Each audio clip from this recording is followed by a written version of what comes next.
Yo, yo, yo. What's up, everybody? Let me turn the music down. Yo, what's going on? Who do we got in chat here? I got Efrain Morales. What's happening? Valley Brand, my man. And David Morales is here. What's going on, guys? Nas Hex. And Marcavelli. Yo, what's up? Good to see you guys. I want to do some nerd streaming. Let's talk about like pulse chain validators and servers and all kinds of cool stuff. I think it'll be fun. So, because Richard's stream last night was epic. That was cool. I kept asking questions over and over about how do we validate and what kind of specs do we need. Yeah, I just wanted to talk about that today, and we can geek out and look at some websites and, you know, dream about what's it going to take to actually be a pulse chain validator, because I am very interested. I know enough about servers and doing IT stuff, so let's have some fun. Yo, Hodl Dog, my man, thanks for joining, bro. Yeah, dude. Yeah, give me them hardware specs. That's right. Yes. So, hey, let's go to the browser. And I've got some... First, let's take a look at Pulse Lead. Because things are going awesome. We've got a lot of people who have sacrificed a lot. Like many, many millions here. This number one guy is over $11 million. Whoo-wee. Wow, wow, wow. So, you know, what we don't know is how many people are actually going to want to be validators. Just because you have a big pulse wallet doesn't mean that you have to do it, because you have to run a server and it's a bunch of work. So we'll have to take a look here, see what's good. But yeah, I mean, lots of big sacrifices here. I mean, if you do over 1 million, you're in the top 20. That's crazy. That is absolutely crazy. Total Ducks is 1 million in one transaction. Was it really? Was it one shot? Oh, it was. It was 11 million USDC that he did in one shot. Oh, baller. Oh, that is crazy. Well, this number 2 guy. Let's take a look. Let's peek at these real quick. Okay. Mostly hex. 42 million hex sacrificed in one shot. Dang. Piston broke. Audio quiet might be me. Yeah, my stuff's kind of low. Especially the music. It should be real low for you guys, because I turned it down. So yeah, you might just have to crank it up a little bit.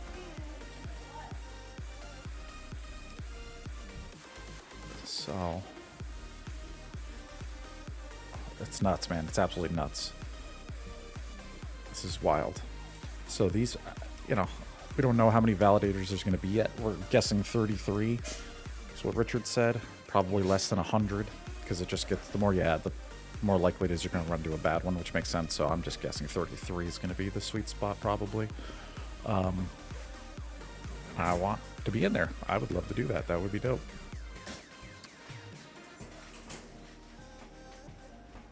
Let's take a look at the top 50. It's over $500,000 in the top 50. Wow. And then if we go to number 100, how big is that one? $296,000 for Hodlock says, are you using the Elgato Wave mic? Yes, the software is pretty good for audio management. Yep, that's exactly what I'm using. Totally. I've got it turned up all the way for my microphone. This is turned up max. I can do a little more gain, but you're going to hear like background noise in my house and stuff. You're like dogs eating and children playing, so there we go. We'll do a little bit of gain right there. How's that? A little louder? All right. So, yeah. So basically, if you're a giant whale and if you can get enough pulse, you can be a validator. And what is a validator? So a validator is like a miner. They're the ones who are going to do the transaction blocks for a pulse chain. You won't need video cards. It'll just be a server and a bunch of pulse. So Richard did not know the specs of the server last night. I asked in chat, but he's not sure yet. We're gonna have to find out in the test net, and we'll take a look at those in a minute. We'll like build some physical servers on the websites here, and then we'll also check out Amazon, because I know that's what Richard was mentioning was confusing, and they kind of hide the specs behind the scenes. So we'll check out AWS. Actually, we'll go to the website and we'll take a look at it. I'll show you guys. Man, look at those sacrifices. Oh my gosh, that's ridiculous. It's so cool. I personally am not in the top 100. That's okay. That's okay. Hex Live, anyone know how much pulse you need to be validator? No, not yet either. You just have to be in the top 33, or in the top people who want to do it, and then you probably like just click a button in the wallet to like signal that you want to be a validator, and then you run your server and off you go. That's my guess, but we'll find out. So yeah, because that's one thing I want to know. So all right, so there's two ways we can do it with servers. There's physical servers. You can actually get like a box, like a computer, and you can run it somewhere. You can do it in your house. Not recommended because the internet and power are not good, but could be done. You could also take a physical server and you could rent out a server rack, like a one of those tall metal racks. You can get you can just get a piece of one, or you can get a half of one, or a whole one. Last I knew, getting a whole server rack to rent it in a data center, that's like $2,000 a month just for the empty space. Might include your internet. Usually includes power, cooling. Like, they don't charge extra for that. It's just $2,000. You get a box where you can put your servers in the data center, and then you got to bring your own gear. So that's one way to do it. And then the other way that Richard mentioned is Amazon Web Services, which is you just get virtual hardware. You spin up virtual servers in the cloud, and they take care of everything. All you see is a website, and you just are pretending to play with servers.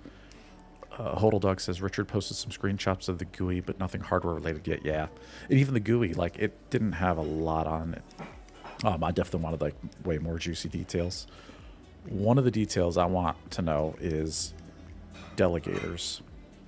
If I'm delegating, let's just say I've got like 1,000 pulse, and I'm delegating to a validator, and let's say the validator server messes up and he gets like slashed and loses some pulse. Does me as the delegator, do I get slashed too if my validator does? Like the guy I'm contributing toward, do you get penalized with them? I don't know. Well, I don't know. We're gonna have to find that out. Because that's tough. That'll be brutal. Because that would make me really nervous to delegate for somebody, because I don't know what their server's like. I don't know what their internet is. You know, how do you know you can even trust a validator, right? Like, how do you know they're not running it on their laptop? You know, like something terrible like that. So I hope delegators don't get penalized like validators. I hope it's much more gentle on them, but we'll see. I don't know. Time will tell. But I'm pumped for the testnet. Hopefully that comes out soon. I hope there's a faucet where you can go and, like, you know, it'd be like pulse test, you know, and then you can type in a command to get basically test pulse for free. It just, like, called a faucet, where it just spits you out free coins on the testnet, and then you can, like, try stuff. So I'm hoping that's next week. And I hope we're all allowed to do it. I hope it's not just like certain devs or, you know, like request only. I hope we're all allowed to connect and try it out. Maybe even undo some hex stakes like on the testnet, see if it works. We'll see. Not sure.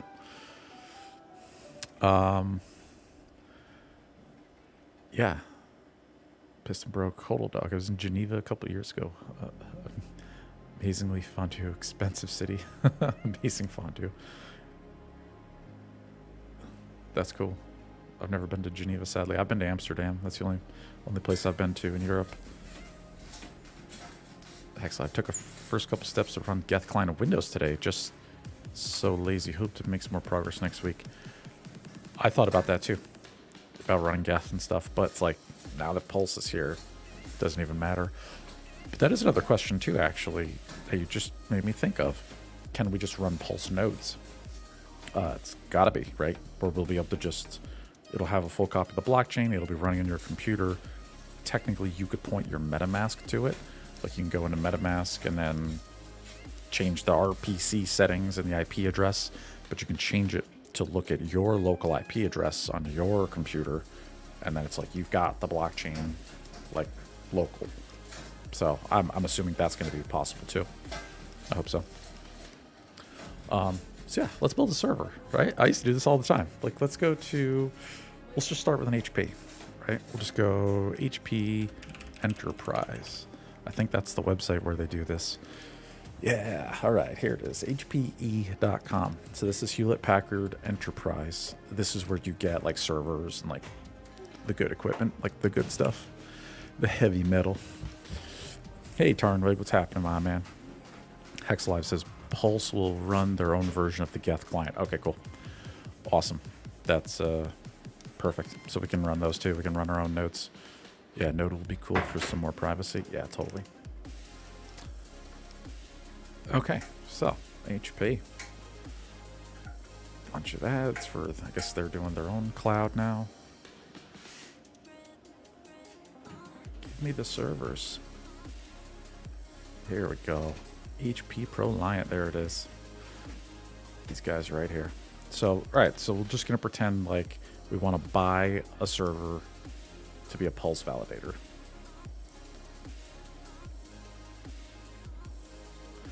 HP's website is notoriously crappy.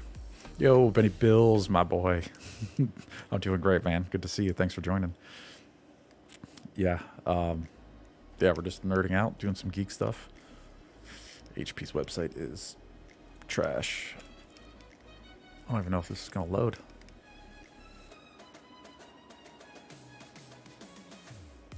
Uh-oh. We might be doing a Dell. Hey, Biffines, my man. Good to see you. Mr. Feeder, you've never offended me by holding back technical details. It's super interesting. It'll be very, very cool to more knowledge about POS networks. Oh, how Hex teaches us. Yes. 100%. Yeah, this is fun. I like this stuff. This is why I got into crypto all those years ago, for all the nerd stuff. I used to mine like Richard. I never got 50 BTC blocks, but I definitely mined. What do I mine these days?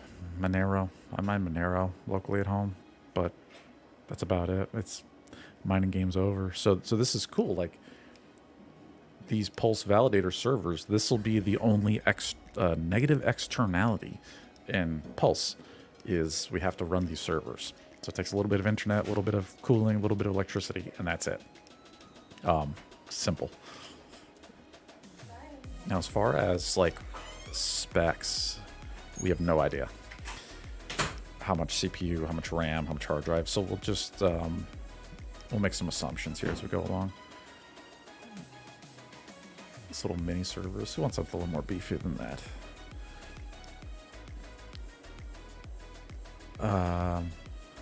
Tarnvik just got home, had a nice dinner afternoon at my mom's house. My parents have no idea I'm able to retire in a few years. Quite possibly be able to help them out with stuff sooner than that. That's awesome, Tarnvik. Congratulations, man. That's awesome to hear it, dude. Definitely. That's wonderful that you can take care of yourself and your parents. Totally. David, we know a little bit about the CPU, RAM, and disk. Yeah. Richard talked a little bit last night, but he didn't give numbers. Like, he was talking about those new AMD EPIC chips, which Linus Tech Tips just did a video of. They're freaking huge. They're giant. I'll pull it up in a second here. They're giant CPU with like 64 cores or something in it. Oh my god! And they're thousands of dollars, very expensive. And that's like the latest and greatest in server CPUs. So, what do we want? We'll go with a tower box. It doesn't matter because you can also get those rack. They're measured in U. It's called 1U. That's how big that is. And if you stacked them up, yeah, right there, 1U servers. That's usually what I go with. I usually do rack mount servers, but you can also get the traditional boxes that look like a regular tower. It's all the same crap on the inside, though. It doesn't matter. I cannot understand all what he did. Is that stuff out to buy? He was talking about the superpower validators to spread to the other validators. Oh, yeah, hold on, dog. I got you. So, yeah. So what Richard wants to do is for the testnet, Richard and his devs, they're going to take... that's why he was curious, too, about what is Amazon doing? Because they, don't really tell you what the specs are exactly. And what Richard and the devs are going to do is they're going to set up 3 validator servers that already has the whole blockchain, that has up and running. They're gonna build a public testnet with 3 badass servers. Then guys like us can come along. We turn on our servers, but we have to download the whole blockchain from them first. So that's what Richard was talking about. He's got to get those servers up and running to seed the testnet to all of us. Because when we turn it on, it's got to download the whole freaking blockchain, and that's well, we're going to look up the Ethereum blockchain too. That's something I want to look up today with you guys. How many gigabytes is the Ethereum blockchain? I don't know that answer off the top of my head. We'll find out. Because then, for Pulse Chain test, when we turn it on, yeah, that whole blockchain could be 60 gigs, 100 gigabytes. Somebody's got to serve that to us. And if 10,000 hexagons turn on, Pulse nodes, that could crush those servers, man. We could really put a hurting on it and just grind them to a halt if we're trying to download too fast. It's give me the blockchain, and it just crushes them. So that's why Richard is I want Optane SSD drives. He wants terabytes of RAM, AMD EPICs, CPUs, it's good stuff. So let's do we'll do a traditional box here. We'll go with a ML350. Here we go. This is the big boy, chonky boy. So let's go ahead and kind of talk what Richard was talking about. See if we can build one. Let's see how much it costs, and this will give an idea as to what a validator will have to buy if they're looking to run their own hardware. Really, not a bad looking server actually. They've done a pretty good job over the years recently. Not as ugly as they used to be. Look at all those drive slots, man. That's baller. So right in there, all of those are hard drives. We got 8 of those right there. And then there's another 8 and another 8. So that's a lot of hard drives, 24 hard drives. Hold a dog, bump beat in the background behind servers and dirting out. Good times. Hell yeah. Cheers, man. That's right. We're just relaxing, doing some nerd stuff. Bitfinesse, is that a bandwidth problem? Too many nodes going live at once and only one server dished out? Yes, exactly. It's bandwidth. How fast can they send us the data? And then also the hard drives on Richard's servers and the first nodes for the testnet, these hard drives have to send it out and have to spin and give us the data. So yeah, it's got to be beefy. That's probably why he's doing it in Amazon Cloud. It's just easier. It's just simpler. All right, cool. So these servers are pretty cool. Let's go to the customizer. Okay, looks like we can do some pre-builds here. Configure my own. See if there's any. We'll start with like kind of bare bones, then we'll just like put stuff in.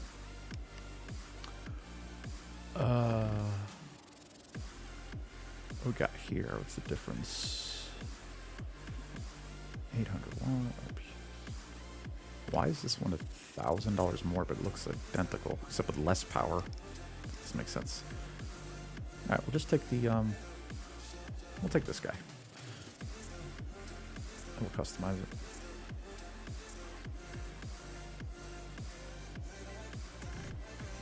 Here we go. Okay, so right now we've got no gigabytes.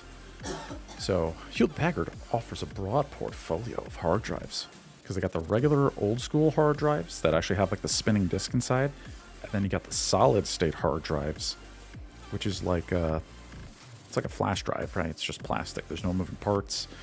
That's what solid state is. So these are the way to go nowadays for speed and just basically performance. The old school platter hard drives, though, you can get more gigabytes on them. They hold more. Typically, you can get like a 12 terabyte, like one drive holds 12 terabytes. That's a lot, but they're slower. You can't get the data out of them quick enough. Hold a dog, I should get 10 gigabits in your home in a month. Oh, dude, that's right. You guys have that fast internet, man. I am so jealous. Fiber right to your house, dude. 10 gigabit. Oh my God. I'm still on cable internet, coaxial cable lines. Now you can get gig. You get gig download, not upload. Upload is like 30 megabits. It's like they cap it. There's only so many channels on cable. Like, so I can only send so much data out of my house. I can actually, you get more channels to download. Okay, so we got no hard drives. Let's put in some drives. Well, all right. Well, first let's look at the Ethereum blockchain. We got to figure out how big is the ETH blockchain size.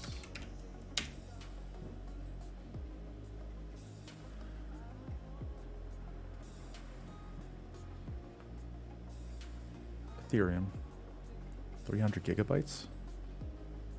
That was in, wow, last year. Wow. Okay, so 300 gig blockchain. Okay, so we'll assume the same for Pulse.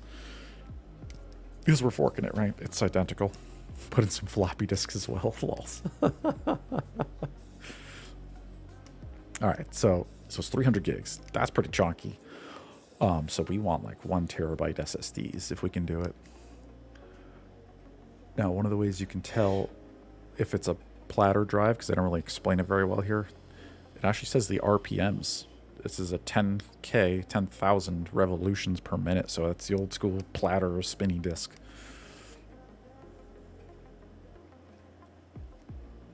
So that's 1.2 terabytes.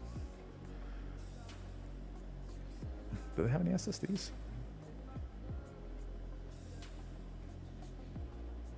Oh wow, these are all platter drives. Yeah, do they not offer,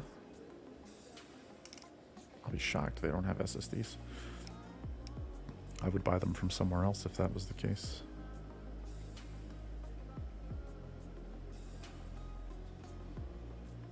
There we go. Oh, baby.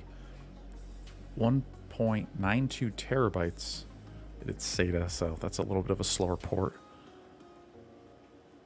But it is an SSD, mixed use. So that means it's fast on some of them. You can get ones that are made to read information off the disk faster.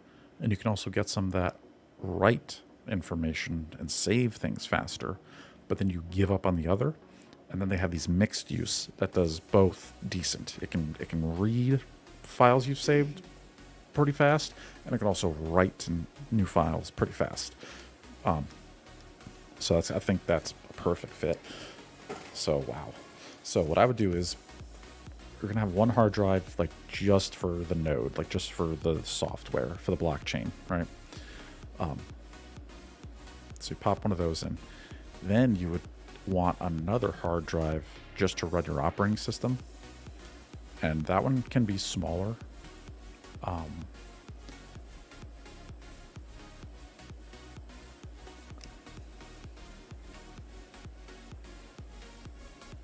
Yeah, screw it. We're ballers, right? We're pulse chain validators. We get some decent servers going. Oh my god, they're $700 a pop. Dang. Wow. Maybe we will just get one of those and we'll get a smaller drive. Never mind. That's a lot for a hard drive. $700. But it is a 2 terabyte solid state. And you get what you pay for. So yeah, this one's read intensive. So that one might actually be good for the blockchain itself, actually, because you write it all. Well, no, because it's going to be updating. So we do want mixed use. You want to stick with it? All right, you know what? Fuck it. We're going to get 2 of them. One for the operating system. You could probably do Linux. Might work on Windows. Esteban, how well can this thing play Doom? Lols. We don't have a video card yet, so sadly cannot. Check chat. Hold dog. This is the full system state. Put in some. This is university course. LOL. I have no clue. Yeah, don't worry, Piston Brook. I'm gonna do all the work for us. Yeah. Bring it with 12 terabytes. Lols. Turned with Kenner in Crisis. Nope, not at all. I wish I could get a video card, guys. I can't even find a 30 series, like without paying a scalper like double. Like it's crazy. It's impossible to get a video card these days. All right, so we'll keep this simple. One hard drive, just for the blockchain. The full system state is like 875. Dang. Okay. All right, cool. So these almost 2 terabytes are perfect. You could actually fit 2 copies of it. So even if the blockchain were to double in size, these drives are more than big enough. So cool. So we got some hard drives. Okay. And then operating system. Here we go. Okay, so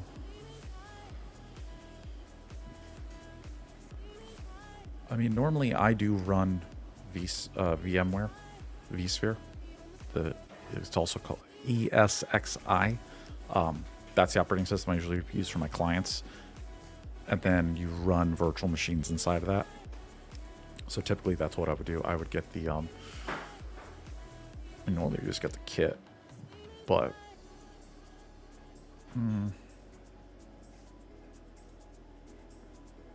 actually, you know what? We'll just go with Windows.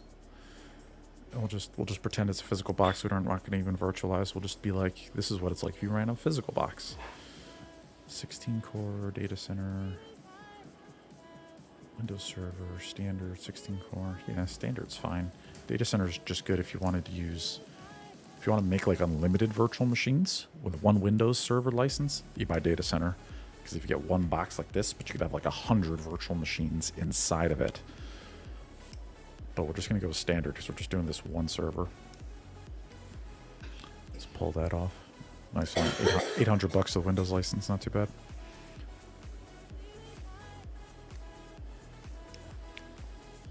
Cool.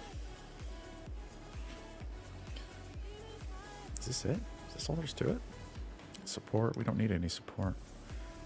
Although typically for a client, what I would get is the Hewlett Packard 3-year foundation care next business day, because that way they'll fix it. Like they'll literally, if you ever had a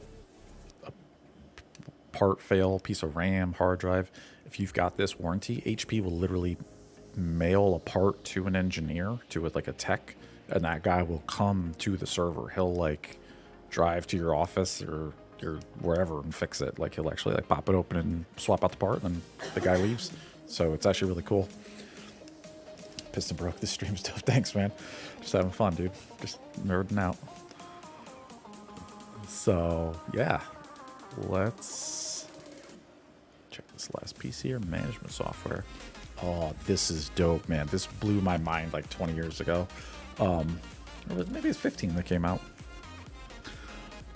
Wallysaurus, I hope you get this, David. I'll definitely delegate my pulse to you. Thanks, man. Thank you. Yeah, because I do want to run a validator. I know I got what it takes. And RG3 last night on Discord Syndicate, which is awesome of him to let me on. That was so much fun hanging out. I don't know if any guys saw that last night. I jumped on Discord Syndicate Friday night hangout, and Kinetics and RG3, they want to do a hexagon validator that doesn't take any fees, and it just gives all the fees back to the delegators. That's incredible. That's a game changer. So we got to figure out here, like, what's it going to cost? You know, like how much to buy a server, assuming we do it ourselves, and then we got to run that thing somewhere. You need fast internet and electricity and power. So we'll see what happens. Yeah, hold a dog. They're only allowed to have one spare part with them. Had to do damn like 5 times on 5 different days. I know. Yeah, like when they have the wrong part or it's not the like. Yeah, dude, it's a nightmare. It is a nightmare with these guys sometimes. I feel you. Hold a dog. Everyone wants to run a validator. Yeah, they think they do, man, but it's work. Like, you need to be an IT nerd to do this. Like, the redundancy is the tough part. Yep, Hex Live, you're right. Like, yeah, because if it fails, then what do you do? Like, what if this thing takes a dirt nap, and then when it's your turn for your validator to do the block, if your server's off, like, the system starts taking your pulse away, I think. So now, so where were we? The ILO. So this is, it's called the Integrated Lights Out. This is another port on the back. You can log in to this server. You can like remote control the screen from anywhere, like remotely. You can see it, but you can even reboot it. Like, and you can see this BIOS when you see the screen as soon as this server turns on. Even the like, you know, the HP like logo and like push F2 to like boot off a disk. This special card, this ILO card, lets you see that from remotely. So you can like reboot a server. You could like put it in, like you could put in a new operating system. Like you can see everything. And then it logs in. It's really cool. It blew my mind like years ago when I first saw this. I'm like, you can turn on a computer remotely and see the boot screen without being at the... Normally you need a keyboard and mouse to do that. You turn on your computer and you keep tapping escape. But this, you can do that from anywhere with this card. So really, really cool. Really cool. So we definitely want one of those with the 3 years. We want the advanced ILO. Yeah, 1 server license. Baller. It's only $250, worth every penny. That will save your life like that, you know, so you don't have to go anywhere. No truck rolls, as we used to call it. Yeah. Hex Live, I wish there was a way that I could run one and someone else runs one and we use some kind of AWS proxy so it looked like one to the outside world. That might be doable, actually. Yeah, I think you can do that with the nodes. Yeah. Yeah, I think you're right, Hex Live. Yeah, hold a dog too. Yep. Definitely possible. We just don't know like how the validators actually work. Will 2 even work? Like, or is it just 1? We don't know how many IP addresses you're allowed to come from. So time will tell. So this is a pretty normal, regular server. You know, looking at $6,000. Okay. So you're in for 6. I could do the box. Everything's licensed for like 3 years, covered. So if you divide that by 3, you're looking at like, it's like $2,000 a year in hardware that you're spending. You need really fast internet. That's the next thing, is the internet. A lot of these specifications like may not matter because it's all about your bandwidth and really the latency. It's the lag. Like if we do I'm not gonna do a speed test, but it's literally the milliseconds that it takes from when my computer talks to another computer. That's, you know, if you do like a ping command, like that's the lag. How many milliseconds did it take from that electronic signal to go from your computer to the other computer? problem with pulse chain is, it's not a problem, it's a feature, but it's 3-second blocks. So it's gonna be, you gotta have to be fast. Like your server needs to have really good internet for the validators, because you only get 3 seconds a block. That's crazy. If it's a little laggy, you might miss that, and then you're getting slashed. Like if your validator doesn't respond in like milliseconds, you're in trouble. So high speed, low latency internet is critical. Piston broke. What is the monthly potential income for running a validator? Potentially nothing. It might be zero. Monthly potential income might literally be you're losing money. Richard has said that. He's warned that. And the Discourse Syndicate does it like if they run one for free and those guys are willing to eat these costs, or let's just say it comes from the show donations, like it'll be no money. It'll be free. So that's a possibility. Validators could actually choose to bear the whole cost if they want. Whole Dog says, I think not so much, to be honest. It's a rotation system. Yeah, it is a rotation system. Yeah, it's like they all take turns, but you don't know where you are in the rotation. I have fiber. I think I can get 100 megabit up and down. That's Hex Live. Yes, if you can get 100 megabit fiber up and down, very nice. Fiber also has really low latency. Those millisecond delays are like nothing. It's like 1 millisecond, depending on where you live. Yeah, Whole Dog. And a 25% fee burning. Yep.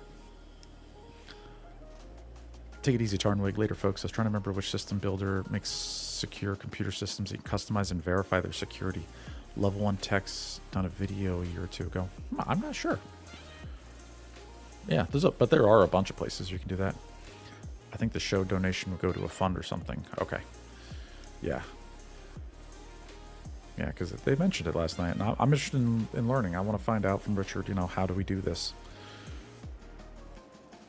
All right. So this actually does not have a lot of RAM, and it's only one CPU. So it's like this is like a baby server. This is like a tiny server. So I don't know if you can get away with doing this if you had internet and get a battery backup with this thing. You're in for $7 grand. Looks like at entry level, like bare minimum. But now what we can do is we can go to AWS. So this is what Richard was really talking about, and this is like probably what I would do too. I wouldn't actually buy that. Yeah, Hodl Dog says double that baby server loss. Yes, more than that. Yeah, I'd probably get 2 of them, to be honest, if I was going to do something like that. But here's what I would actually do, and I think what everybody, even Richard's going to do this. Everybody's doing this. You just run them in Amazon Cloud, because those guys have already built the data centers. They're everywhere. Like they have regions all over the world, and then you just rent them. So if we go to pricing, and then if you go to the pricing calculator, we can build exactly what we want. And we can kind of take a look at what Richard was talking about. Like they kind of hide some of the specs. But they show it. It's just not like, let's take a look. There's the calculator. There we go. Create your estimate. So first service we need is called EC2. Amazon EC2. So elastic computing. That's what they call it. Elastic because like it can change. You can just click a button and all of a sudden your server has more RAM or less RAM. And you can even use software to control how your servers, what they're made out of, or however many you even have. Hodl Dog says BSC, Binance Smart Chain from Binance, has some suggestions about the Amazon to choose from. Can't remember right now. Oh, I did not know that. I didn't know they had a tech specs page. That would be cool to look at. That could kind of give us an idea of what we're going to be dealing with. So that's really cool. Graphene. David, I'm stoked you're going to Geekland and the Validators. Bird of a feather. I'll be delegating your way. Thank you, Graphene. Appreciate that, man. Appreciate it. Yeah, that'd be really cool. It'll be fun. And we know it's homegrown Hexagon. So, all right. So if we pick EC2, this is where you get the servers. And I am a fan of US East, North Virginia. This is confirm region. Changing the region for the service may require to re-enter some or all of its config. Got it. I like North Virginia. US East Amazon, because it's like one of the oldest and first regions they ever built. So like this is, it's like a home base for those guys. So it's a nice one. Advanced estimate, yeah. Give me the real, yeah. Give me advanced mode. Don't hide any details. Get in there nice and deep, like. Okay, so operating system. So we're gonna do a Windows, just for lols. Even though all of this will probably run on Linux, because you don't really need Windows, I would imagine. But we're gonna use Windows because it's a little more expensive. So I want to overestimate the cost. Let's be like conservative. Like let's aim high. Be like, all right, worst case scenario, how much money are we going to drop on running a validator every month? So workload, we'll call it constant because we're not really sure. I mean, it's constant. It's a blockchain. Specify the number of instances you need each month. So we're going to start with one. We're just going to go with one server. This is one instance. And then you could just get more of them if you needed later on down the road. And you could even have it auto scaling. So if all of a sudden a bunch of people start using the blockchain, or people are downloading to their own nodes, you could have the software say, hey, I'm working really hard here, help me out. And it would make a clone of itself, and then that would help out. And then it makes a clone, and that joins in. You do some pretty crazy stuff with this. Okay, so here's where Richard is getting into. Like, this is the sizing, right? So these are the instances. These are the servers. So for CPU, probably want 32 cores at least, right? And then memory, Richard was talking about a terabyte. I don't know about all that. I mean, do we need that much RAM? I mean, let's do a half a terabyte of RAM. We'll do 512 gigs, which gives you 64 CPU cores. And then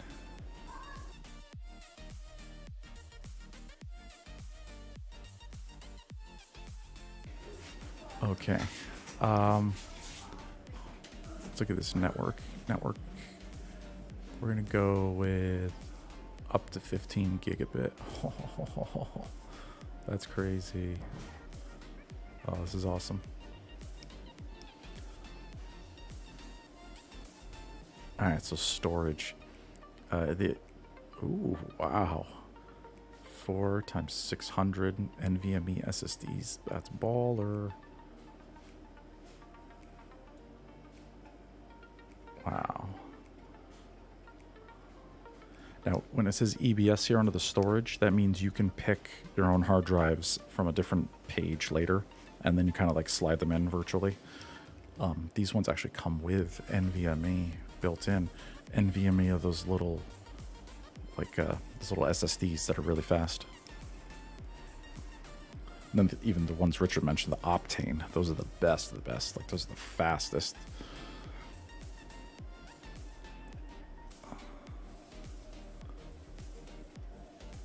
Man, this is ridiculous.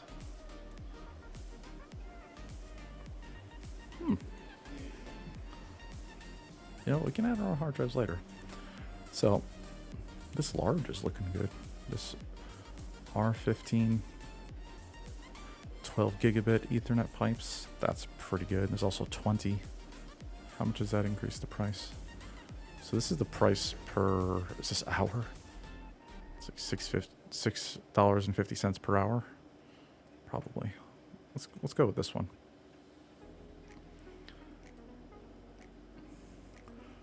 And then pricing, we're just going to do on demand. So that's like the highest possible cost because you're just paying by the minute. And then you can turn it off whenever you want. Yeah. One instance, $6.56 per hour, 730 hours in a month. Monthly cost, $4,788. Damn. Damn. That's for one instance. That particular one is $4,000 a month. Almost $5,000. Call it $5,000 a month. You gotta pay tax on that too. Crazy. Expensive. Benny, the Ultimate Hex playlist on Hex Clips channel is now playing the Big Community Smart TV here at my apartments. I set it and leave it running. That's awesome. Yeah, oh, that's cool. Little hex propaganda. Never hurt anybody.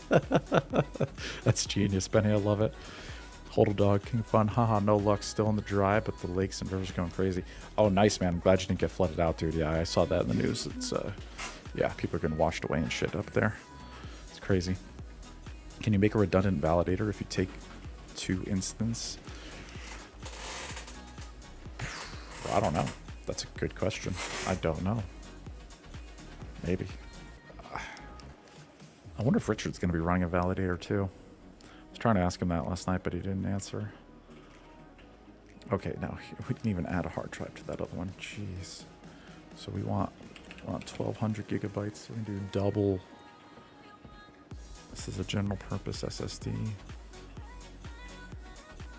Throughput optimized. Provisioned IOPS.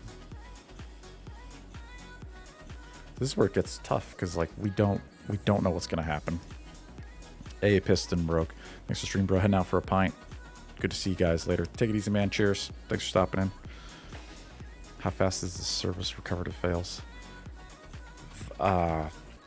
Supposed to be near instantaneous.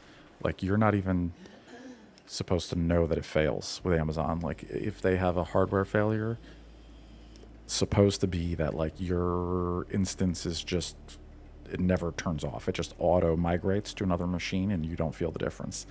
I don't know if that's true or not. Like I've never, I don't know. I've never seen Amazon go down like that, or I've never felt anything or seen anything. So I'm not sure, but that's what they, supposedly it's 99% uptime. So yeah, so right here, the IOPS, like that's how much data is going in and out, like per second. I don't know, man. It's impossible to guess. We don't know until we try, which is why Richard gave me that answer last night on stream of, I don't know the specs, bro, until the test net. So makes sense because this is, you know, we won't know until we try it. But man, it's not cheap. This stuff is not cheap. It is very expensive. I mean, just that hard drive alone is $96 to run it all month.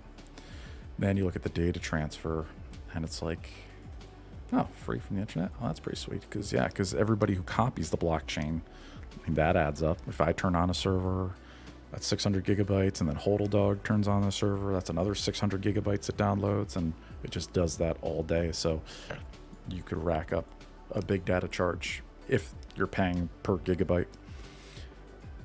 I think one sync is not too much data. Yeah, that's a good question. Yeah, how much data is in a ETH block? I think it's less than a megabyte. So yeah, you're right. It's just pretty slow, but it does add up over time. I mean, even 6 years, we're at 600 gigabytes. So it's like 100 gigs a year. It's a third of a gigabyte a day. 300 megabytes a day. It's not bad, actually. It's almost like 10 megabytes an hour. Yeah, if you really break it down. Yeah. So yeah, it's not much. You're right, but it does write to it though. I mean, it is constantly saving. But yeah, once you're synced to your right, there's not too much. But then there's always people coming online, people out of sync, resyncing, downloading. So yeah, these right here too, impossible to predict. We don't know how much data is going to go in and out from the server. Like, could be 1,000 terabytes, could be 100 terabytes, could be 10. We're just guessing here. I'd say it's definitely going to at least be 10. And it's going to the internet, and we're doing, yeah. How much are they charging us for that? $1,100 to move in 10 terabytes in and out every month. So that's another $1,000. So we got our server. That's like almost $5,000 a month. A little bit of hard drives. That's cheap. It's only $150, $160 a month. And then assuming you're only doing 10 terabytes of data to the internet back and forth, that's another $1,100. So you're at $6,000 a month. Yeah, let them sync with RH Monster server 100%. Yeah. Oh, you're right. Could add up fast now that I think about it. Potentially. Yeah. Yeah, we're not sure. Like right now, Richard's eating all these costs, man. Like on the Tesla and stuff, like it's not cheap. Like all the stuff he's fronting up, you know, the bill he's footing for all this, it's not cheap at all. It's a lot of money. These servers are not cheap. So, I mean, definitely, if you want to be profitable and you want to be a validator and you want to run your own hardware, that's the best way, in my opinion, is running your own server. You buy the physical box, you buy a HP, probably even more baller than this, and you find a place for it to live, and you give it internet and power and cooling and backups, and you kind of take care of it and babysit it. Because these Amazon ones, man, you will rack up a bill really quick. And this is at the high side, though, because one trick you can do here to save some money is you do a reserved. This is pretty cool. This is you're prepaying for like a year, or like it's like a contract. You're buying a contract. You're like, I want to, I want to run this server for 1 year, and if you do that, if you prepay them, you get a discount. Now let's take a look. So yeah, it's a 1 year contract. Upfront payment, none. I like that. Total upfront cost is 0. And then it cuts your monthly bill like in half if you sign with them for a year. So Amazon does, if once you lock in what you want and you know exactly what you want, then you can cut your costs, because then you can just buy one of these contracts.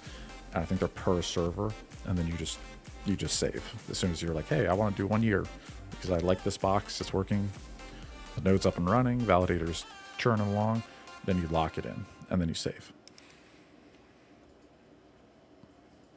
So this is, Amazon at like a super 10,000 foot high level. So not the cheapest, but it'll do. I mean, this would be pretty ideal. Because then, yeah, even here's the easy way. Just like, oh, how many CPUs? So we want 64. And Richard said, we want a terabyte of memory.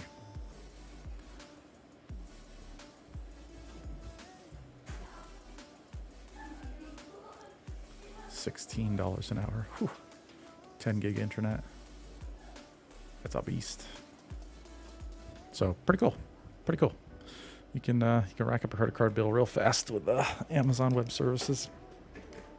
And just for lulz, let's do a Dell. I used to like Dell back in the day.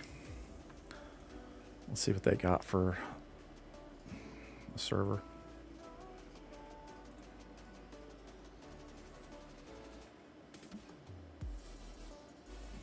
Power Edge rack server. This is what I would get.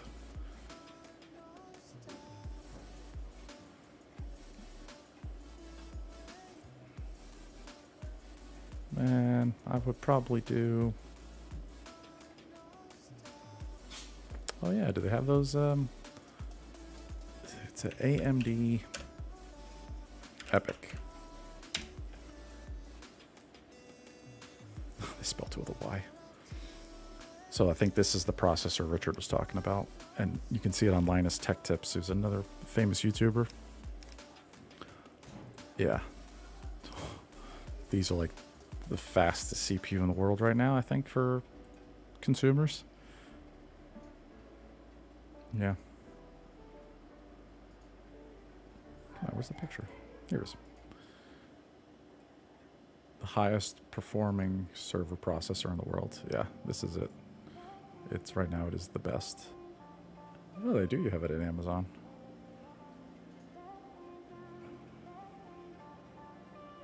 Let's take a look. Oh, where's the pictures? I don't care about your fake partnerships, lulz, your promise CPUs. Yeah, this is sick. Yeah, hold on, this is pretty dope. They're big. It's a big honking processor too. It's like really chunky, but they are fast. Yeah, highest performing processor, hyper-converged infrastructure. Yeah, dude, it crushes the Intels, man. Destroyed. Now, granted, that's not the best Intels out there. You can get better Intels than that, but these guys dominate. The secret is under the hood, built on the Zen 3 core and AMD Infinity architecture.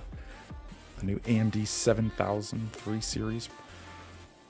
Full feature set across the stack, leading I/O, 7 nanometer x86 CPU technology, and an integrated security processor on the die. Oh wow! So what's that? I wonder if that's a TPM chip. Probably. Yeah, that's something crazy that just came out. Windows 11 is going to require a TPM chip. Otherwise, you can't use Windows 11 on your PC. So there might be some computers that like people are buying that just, they're not even that old. They could be like 4 years old, 3 years old. And if your thing's TPM 1.2, otherwise it won't work. Hold a dog in 1 to 3 years, they were half the size. Yeah, probably. 4, 6, 8 memory channel. Oh man, I forget how much Linus said they cost though. They're expensive.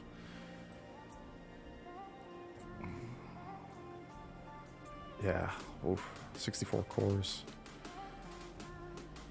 That too right there. 256 megabyte cache. There's like it's like RAM. It's like a memory on the CPU that feeds the CPU, and those megabyte caches, like, oh, that makes it so much faster. The more data you can pump from the little RAMs to like the cache to the CPU, the better. Beautiful. So this is cool. This is really cool. If you're a baller, like, it's a nice chip.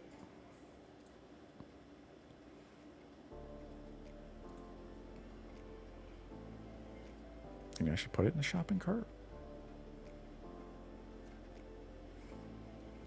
Server virtualization total cost estimator tool. Ooh, here we go.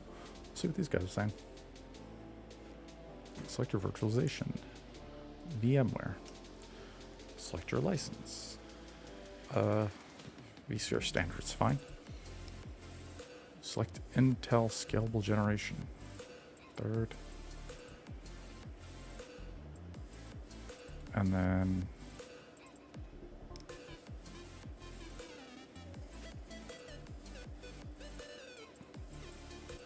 I don't even know what the hell all that is. It's just Intel chips that you're comparing it against.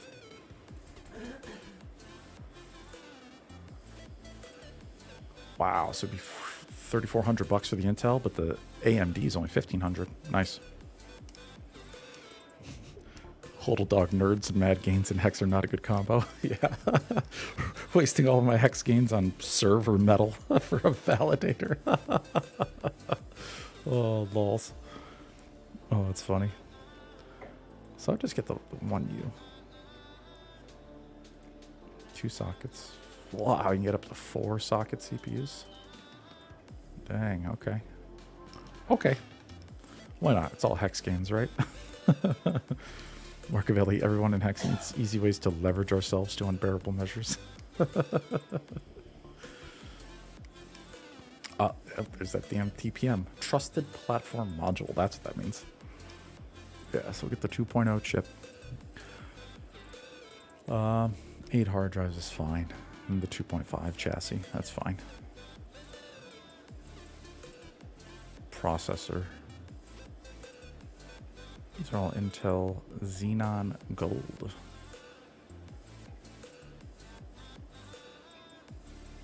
Intel Xenon Platinum. And then others. Okay. We'll go to Platinum. And oh my God. $12,000 for 2 of them. Oh, maybe we won't go with Platinum. Never mind. Let's bring it back.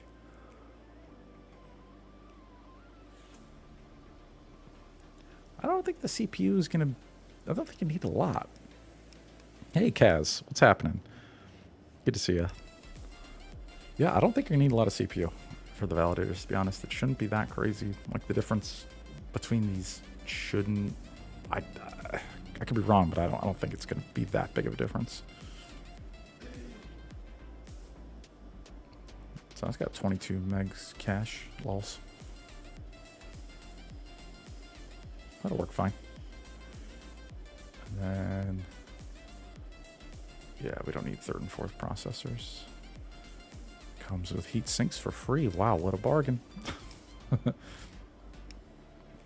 then memory, DIMM, type, and speed. Get the 3200, the fastest RAM possible. Memory config.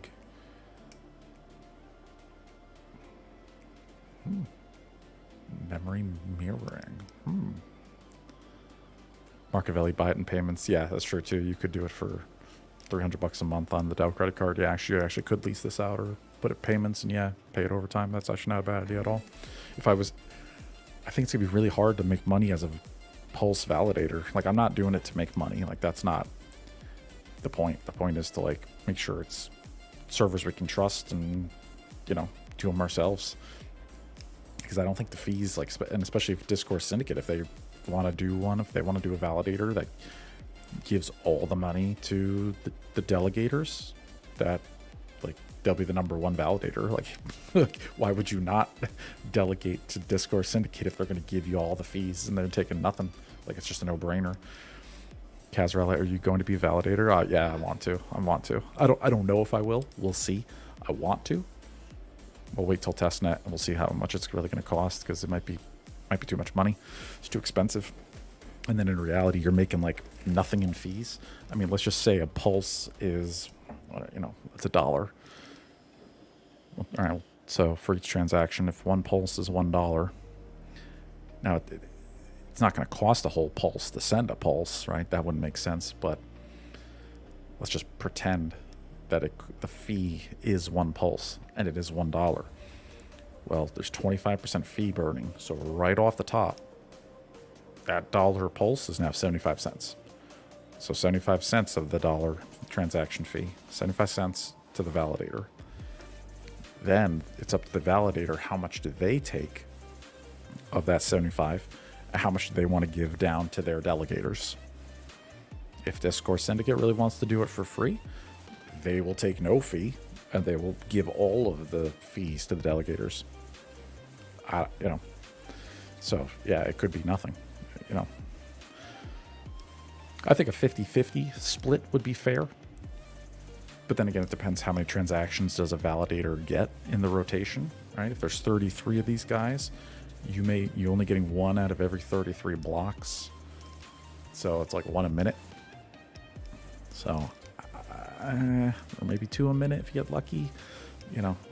So, I mean, it may be very little. And if a transaction, if the fee is only 1 penny, like we all hope, we hope it's a penny, right? If I want to make a hex stake, it should cost me 1 penny worth of Pulse.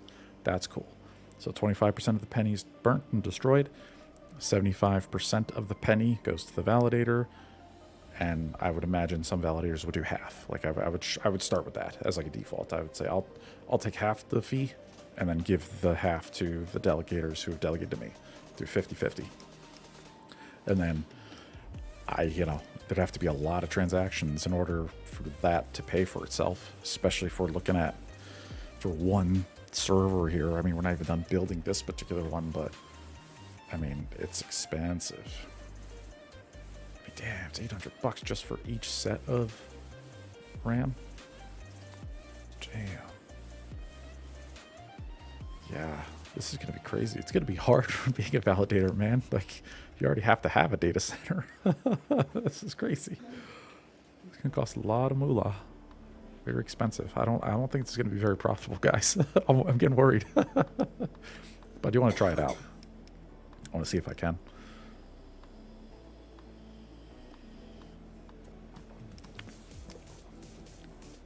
Benny Bill is going to be interesting to see it all play out. Yep. 100. Total Dog. We can all be a validator, but not sure we will have enough delegates Pulse to be in the top X validators. Bingo. That's where it's going to get interesting, because there's going to be the website, the interface where you can see all the validators, and you can hopefully see how much of the fee that they're giving to their delegators. But then I suspect there might be people like me, like, who are actually like, hey, I want to be a validator. Pick me. Don't pick those other guys. And then that comes into play. So yeah, who knows?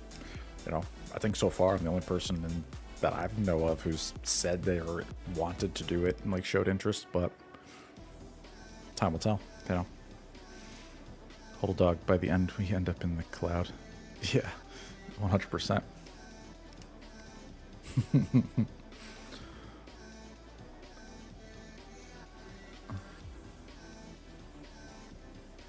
So, for the hard drives, for the RAID, I would do a RAID 1. I like redundant copies. So for every hard drive you put in, you got to put in another as like a backup copy, like a redundant. Hold dog, I don't want to maintain a physical server. Lols, yeah, I mean me either. Totally, I 100% agree. I don't want to do this either, but I would go cloud. But if you're looking to make it into a business and you're looking to make money, going physical is cheaper. Like buying your own metal and then just running it for years. Like, yeah, the cloud is too expensive. Dollar for dollar, in my opinion. Perk card. This is the card that lets you hook up all your hard drives together. So you want the good one with the big cache, because then it has like 8 gigabytes of non-volatile cache on it. So God forbid you do have a power issue or something, it actually remembers like the data on the hard drive, so that way you don't have corrupt data. So these are nice.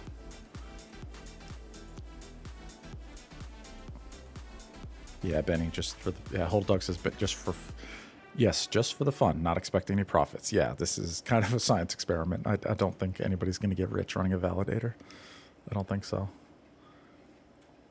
Okay, now we go for some bigger solid states, because one of these will hold the whole blockchain. If it's 600 gigabytes and change, you can call it 800. Is that what Hold Dog said it was? It was 800 gigabytes? I forget already. I'm going through the chat I'm reading. I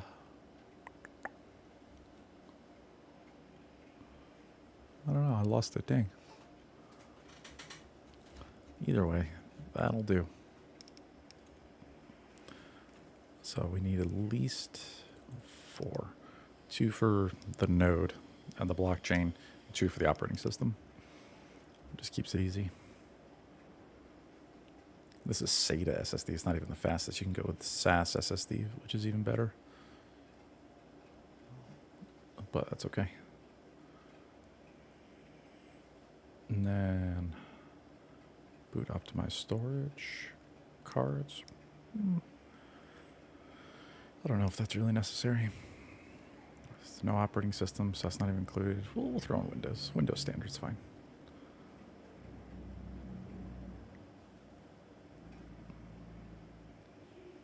Minimum all processor physical cores in the server must be licensed. Yep. So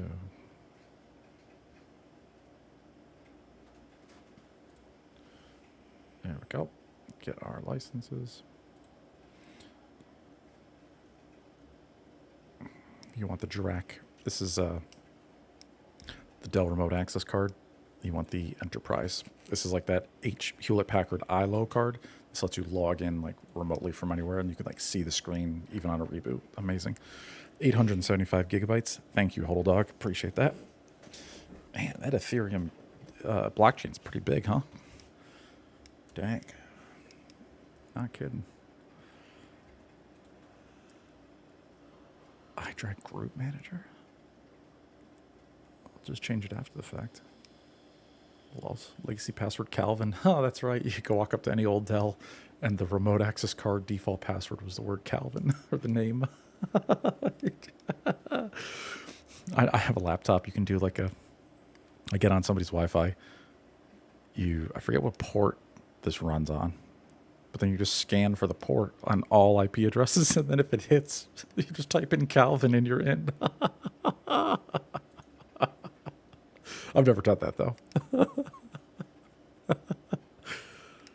All right, so this guy's almost 17 grand. Sheesh.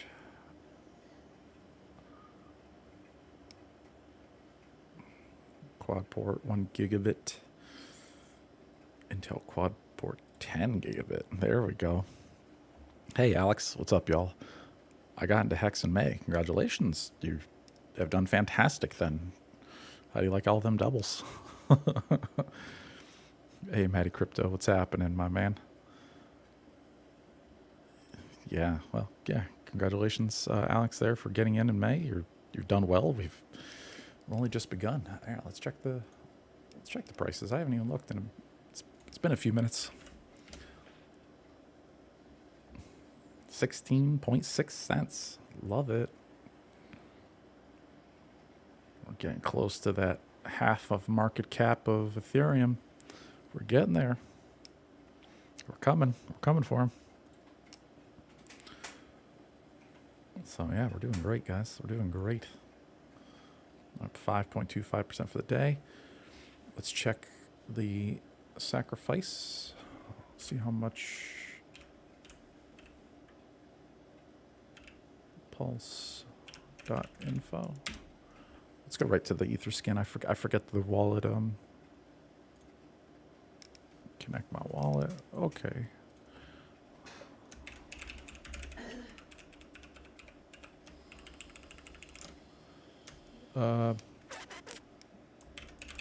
Sorry, one sec.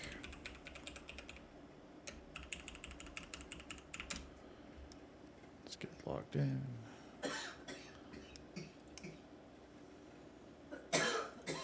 And I want the ETH. There it is. There we go. Etherscan.io.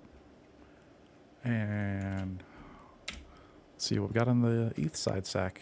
Oh my God, $221 million. Oh. El Deuce, I sacrificed. Nice, good job, El Deuce. Congratulations. Benny Bills, every single new eyeball we could get could change their lives. Absolutely, man. Absolutely. I even have coworkers that have recently gotten in just like the past couple months, and they've already doubled and tripled their bags.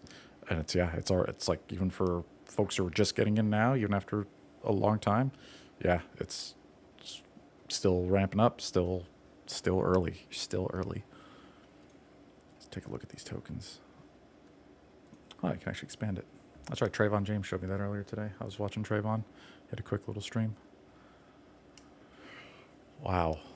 $223 million. Richard's almost at $250 million sacrificed. Oh my God, we did it. Over 1 billion hex. 1.006 billion hex have been sacrificed. Unbelievable. That is crazy. It's crazy. Everybody out there was able to, we were all collectively, everybody in the world who sacrificed was able to scrape up 1 billion hex. Wow. I got almost 35 million of just US dollar coins been sacked. 13.4 million of DAI. 5.3 million Tether. And over 3 Ren BTC. I actually did some Ren for the sacrifice. I actually took some mad old Bitcoin, wrapped it up, and then I took Ren, went to 1 inch, or actually I was using Matcha, and I swapped the Ren for Hex first, a couple days before the sacrifice even started, and then just enjoyed the price appreciation all the way. And that was one of the things too for the sacrifice, right? Like people were, if we go to Hex, or if we go to uniswap.hex.vision, I'll show you the chart. I'll show you what happened like once the sacrifice like started. If we go to 10-minute candles, should be plenty enough. Okay, I remember it was right here. So this is the 14th, which was earlier this week. I remember this crazy run up, and then Silver the Antidote, he tweeted like right around here, guys. He's like, hey, one of those big trading wallets, like somebody was dumping, and Hexologist was also talking about him on Twitter, and that guy ran out of powder like right around here. He kept selling like millions of hex. And that's kind of what suppressed this price, was that guy dumping for hours.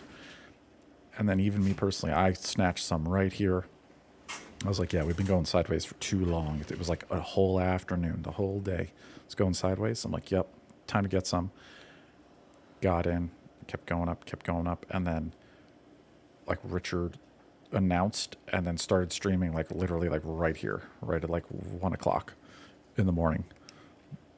And then as Richard was streaming and the pulse like sacrifice started, the price of hex started dumping and people were selling. So even for me, it's like all the hex that I got for the sacrifice, it was all from back here and before.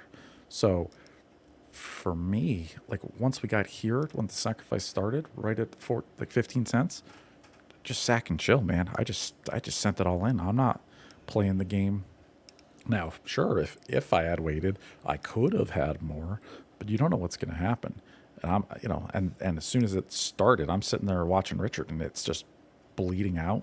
So I locked in my profits. The second pulse chain sacrifice started, man, I just sacked it all.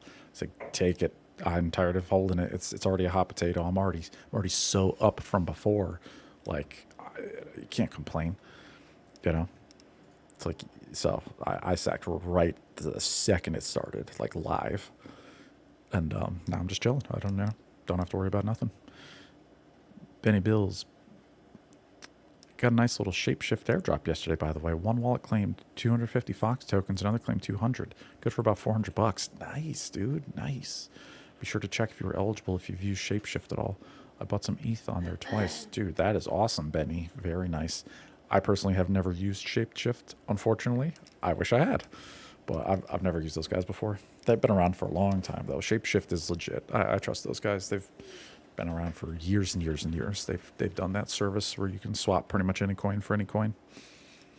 So, yeah. That's sweet, though. That's really cool that they're doing that Fox coin and handing those out free money. Can't complain, right? Don't dump that shit. Buy some Hex. So the sacrifice is looking great. We're at $250 million on the ETH side. And Hex price is chilling at 16.6 cents. We're just in this sideways here. And we're holding, man. And now, here's what you gotta, like, here's the crazy part is, like, all of, where is it? No, that's not it. Oh, F11. There we go. Yeah, let me show you. Looks like, look, there's 1 billion Hex taken off the market now. So that's 1 billion Hex. This Hex can't sell now. Like, it's locked up. Like, Richard's never going to sell it. So it's just going to hold the price up even higher. Like, it just gives us support. All these coins can never dump and hurt the price, which is insane. It's amazing. I love it. Yeah.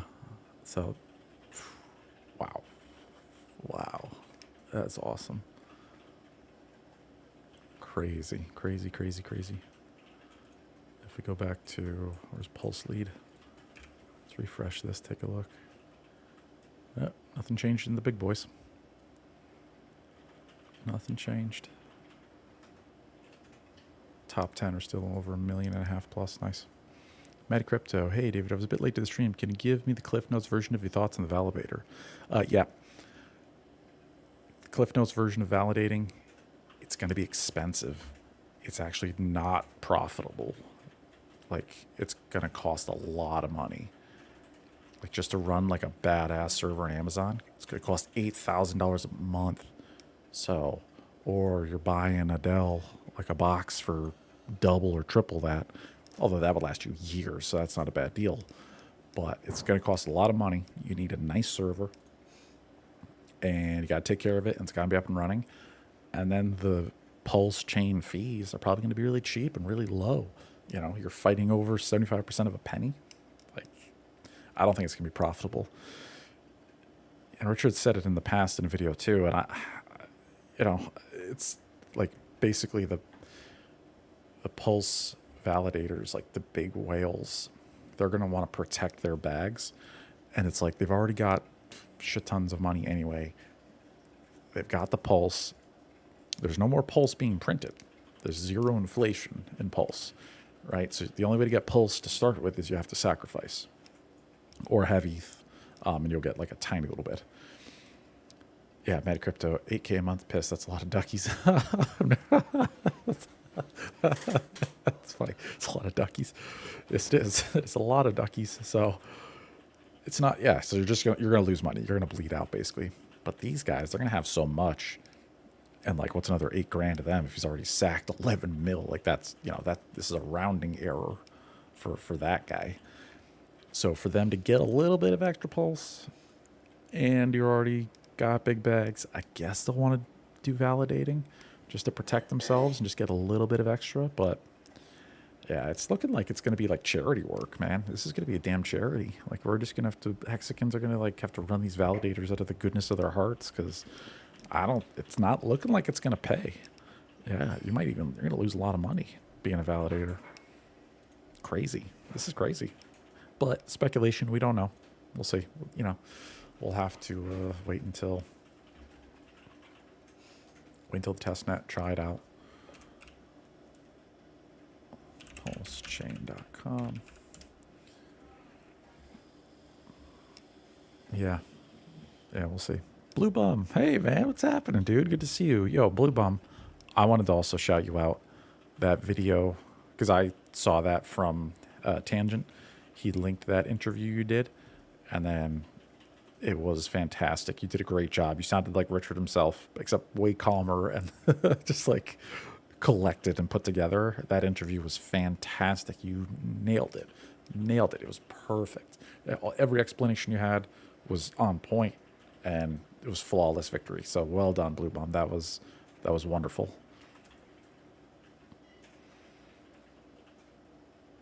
Benny Bills, if they want Pulse after launch, they have to buy it from us. Exactly. Bingo. That's how it goes, because it's 0% inflation, so no more new Pulse will ever be printed.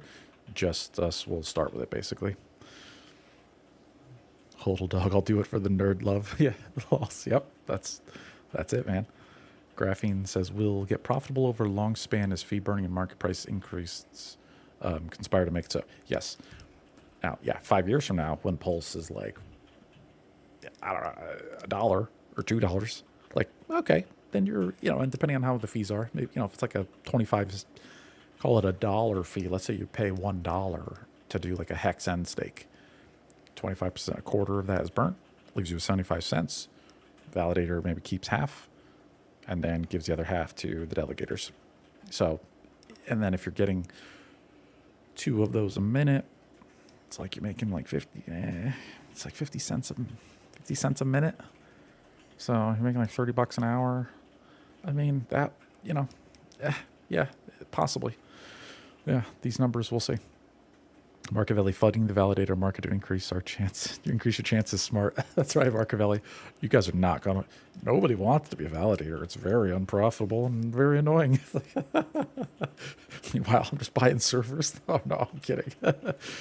No, I'm being truthful. I do think it is going to be. I mean, that's a lot of money a month, man. It's not looking profitable. I'll tell you that much. It is not looking profitable. Bitfinesse, Blue Bum has the perfect. What are you talking about? Geez, that was dumb face. When Walk the World was wrong, Blue Bum's face said it all. Great job, Blue Bum. Yes, absolutely.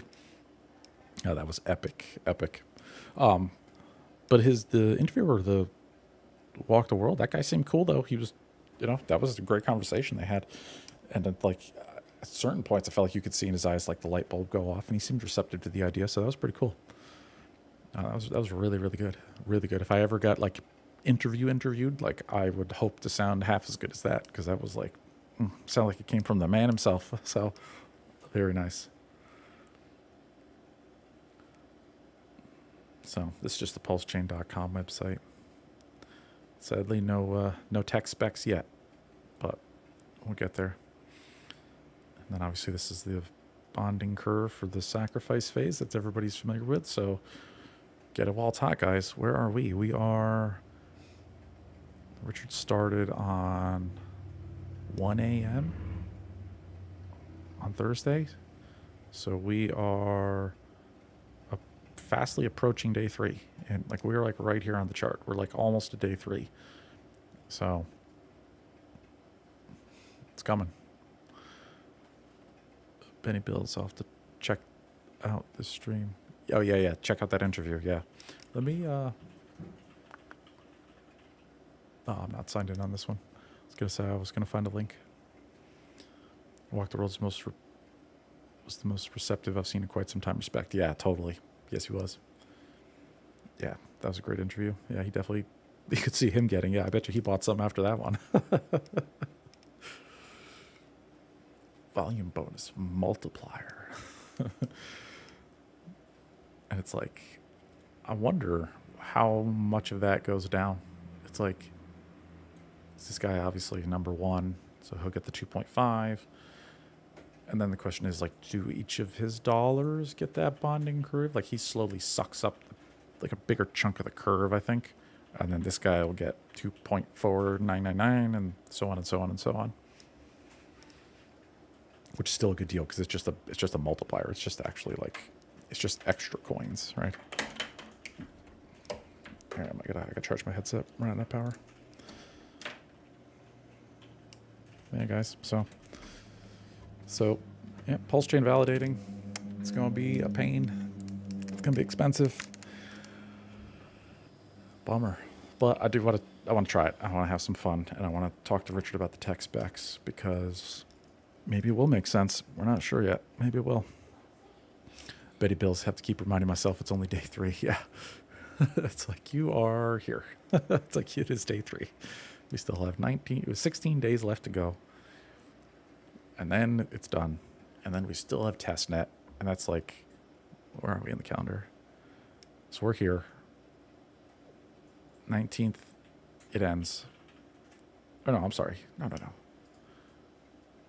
No, it's next month. I mean, I'm just trying to guess where do you think the launch of mainnet pulse chain is going to be? I'm guessing early September. I think if we take all of August to try the testnet, make sure it works. Does Hex work? Does Uniswap front end work? I'm trying to think what else I use. That's about it. On Ethereum, it's like Hex and Uni, Matcha. ETH names. I wonder if like .eth, the ENS, Ethereum naming service. I wonder if we'll be able to make a Pulse naming service, and then we could do like .pls websites and addresses, because it's like ENS.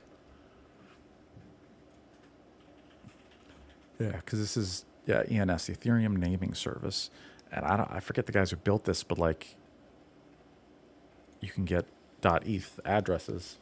Go ahead and launch. Header not found. Please change your dot browser to mainnet. Okay. It's probably just not signed in.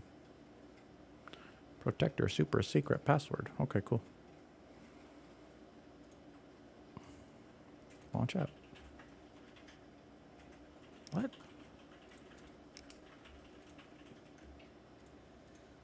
Either way, this is where you can buy, like, there's just like a .eth address.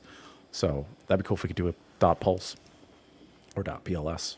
And then you can buy these for like a penny, and then you assign them to your addresses and stuff. Benny Bills, whales in the wings. Who knows? We will see. Yo, you want to see something? You're right. I'll show you a little hint of what I think is going to happen on day 5. Twitter.com. Is it Steph OX? Where's OX Steph? OX Steph.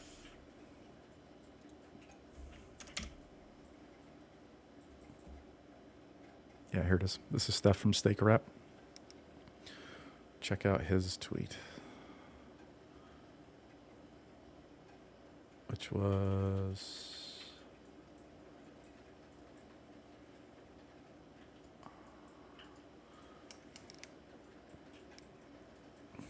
come on, Steph.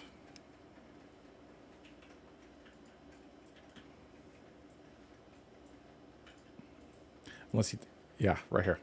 Look at this. Steph, Staker App, day 5.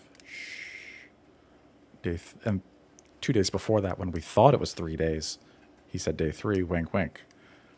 So, Steph is going to go hard. Like, he's going to ape in hard on the last minute, like right at the end. He's just, boom, hex, fucking green wick, 25 cents, straight to a quarter.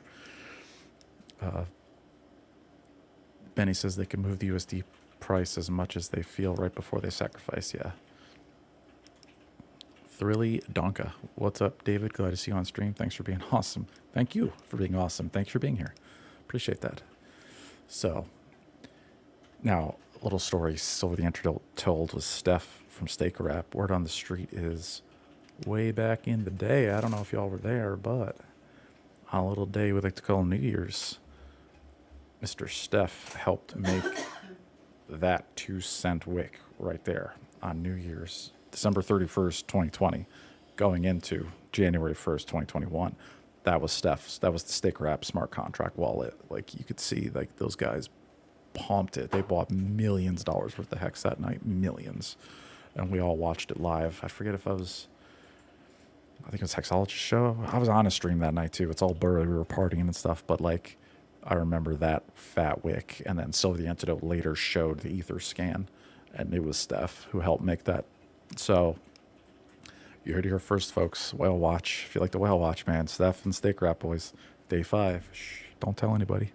They're gonna pamp it. So I caught that a couple days ago. I was like, ooh, Steph sold the wick, not bought, I thought. No, I sold the wick? No, I don't think so. I think he bought that wick, dude. He made that wick. And then somebody dumped after that, I thought. Yeah. I could have sworn. Silver the Antidote. I think he said it, though, and it was in one of his videos a lot, like back in January or that time. I could have sworn he said it, though.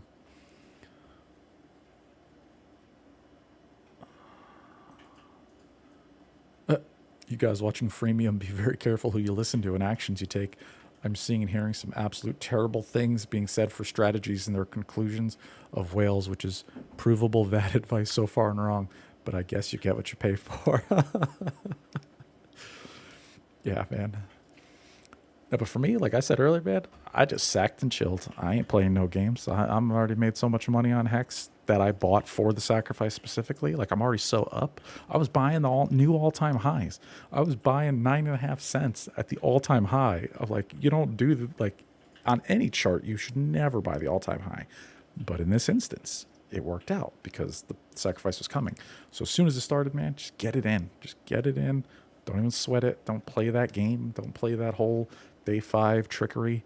It's not, especially if you don't have millions, it's not worth it. Like, an extra 10, 20%, it's not going to, I mean, well, it's not bad, but not for me. I'm not playing that stressful game.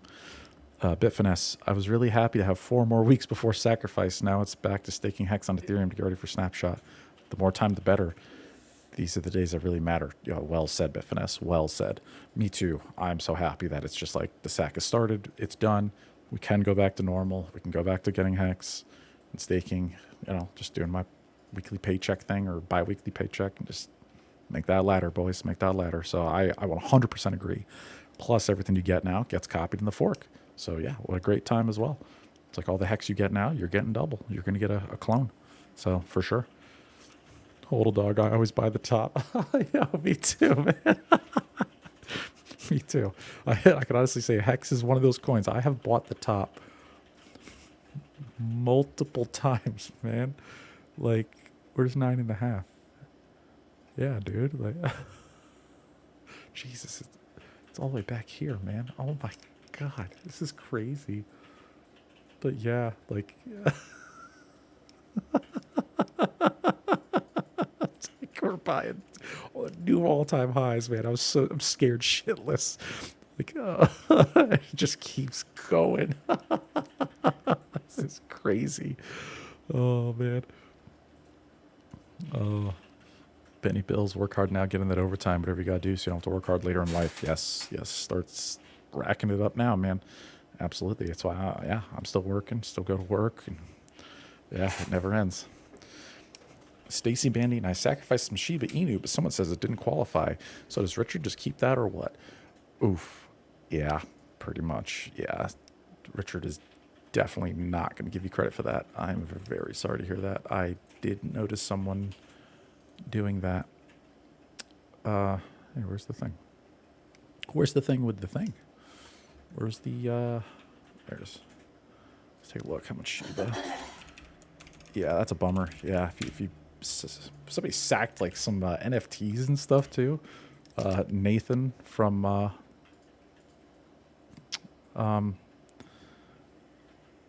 he was talking about that on Twitter today. We were laughing. Yeah, let's take a look. Yeah, like the Decentraland. Somebody did 14,000 mana for 9 grand. It's like, you're not getting credit for that, guys. Like, because if you go to Pulse Chain, if you go to the website and you click on Ethereum and then you scroll down, it's like, only send tokens from the list below, or ETH. It's like, only send tokens from the list below. And it's right here. It's a short list. So, yeah, it's like, oh, geez. So, Maker's fine. Wrapped ETH is fine. Like, OMG. It's like, oof, there's 5 grand wasted. Crypto 20, I've never heard of that garbage. Graph token. 1 inch, that didn't make the list either. DeFi bits. Kyber. Let's like look at all this stuff people threw in. Oh my gosh. That is so sad. That is unfortunate. Jesus, look at all this trash. Oh my God. These coins, yo, this is just so bad. Yeah, this is what he's talking about. Dozer doll, yes. Somebody sacrificed an NFT. And then another one was like a pot plant. They were saying. Go all the way to the bottom. Yeah. Oh, yeah, 1 flower.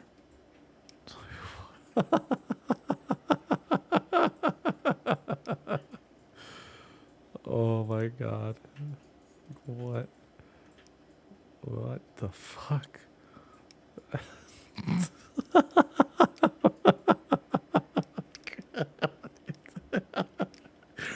Richard's looking at the sacrifice like, what? Oh man, that's pretty funny though. That's pretty funny. Oh my God. Oh, it's hysterical. Yeah, yep. Really don't get anyone else planning on living off Hex interest this year though. I don't think I'll be able to make it past the next few months. Wallet's getting too fat. That's a great problem to have. Absolutely. I consider myself a Hex miner, so I'm obsessed with T-shares. Obsessed. It's going to be a struggle for me to, when my stakes come undone, it's going to be a struggle for me not to restake it for longer and like to even like sell some of it. Like it's because I just want to keep getting more T-shares. I want to keep generating more Hex and mining more Hex and mining more Hex, and it's just get that virtual compound interest, man. And then you just snowball it. Like you don't want to sell any Hex because it's worth more than money because it prints itself. Like that's the trick. So, ooh, it's hard. It's hard to part with it. That's for sure. Damn, we're looking good, guys. This is wild. Wild. Another 10 million are in. Oh, man. You guys are champions. This is epic. This is epic. This is all off the market forever. Hold it up. Click the button next to the right in the drop down. The expansion. Yeah, so we can take a look at the total assets. Hide $0 asset prices. But yeah. Pretty cool, man. Pretty cool. We've got a lot. Yeah, that's also bad. It's also not accepted. SwapDex not accepted. Yeah, that's cheap. But $1.5 million. Or not dollars. No, it's not worth that. It's 1.5 million. Oh, jeez, Rick. Bummer. Oh, Decentraland. What a waste. I've never actually played that game, but it's like, I don't know. That's what an NFT should actually freaking be. It's like, well, this is not an NFT. This is just a token. This is an ERC20, but like an NFT that represents a digital piece of real estate in a game, like a deed, like that makes sense. Like that's an actual like use case for an NFT. It's like, oh, it actually represents like this place in this game. Okay. It's like, That works. Heldle Dog, I accumulate all my small stakes at the moment and stake bigger and longer than average. Need all the T-shares possible. Bingo, bingo. Because I know you've got a sweet ladder, and a lot of them were soon, right? Like some of them have already expired or they're expiring now. So Heldle Dog's 100% right. Take the hex that comes out now. If you don't need the money right now, restake it longer. Go bigger. If you only staked for 1 year, well, now you can see the gains you've had. Now you know hex is legit. So just restake, go big, get those bonus T-shares, 10 years or better. Use the chart. I'm going to show what Richard's talking about, which a lot of people don't do. I will be going forward, and I have in my past videos way back in the day, is go to hex.vision, and then we're going to go to the staking chart. Just click on staking over on the left, and you can see what other people staked. Blue Bomb, Decentraland isn't a game, just a space. Aw, what? It's not a game. That sucks. Or it's like Second Life. I've never tried it. It's not even interesting to me, but I've never bothered. Stacy, how much longer can CoinMarketCap keep this up? Forever. They will never show it. They will never show hex correctly, and they will never show pulse correctly. And that's fine. But it's forever. It's permanent. CZ will never allow it because he can't get in on it. So if he can't make money on it, he won't show it. Which is fine. Fuck him. We don't need him. Fuck him. That just keeps the price suppressed lower anyway. It's great. It just keeps more wrecked plebs out. So, yeah, like Second Life. Oh, okay, Blue Bomb. Okay, so, all right. Gotcha. So that's okay.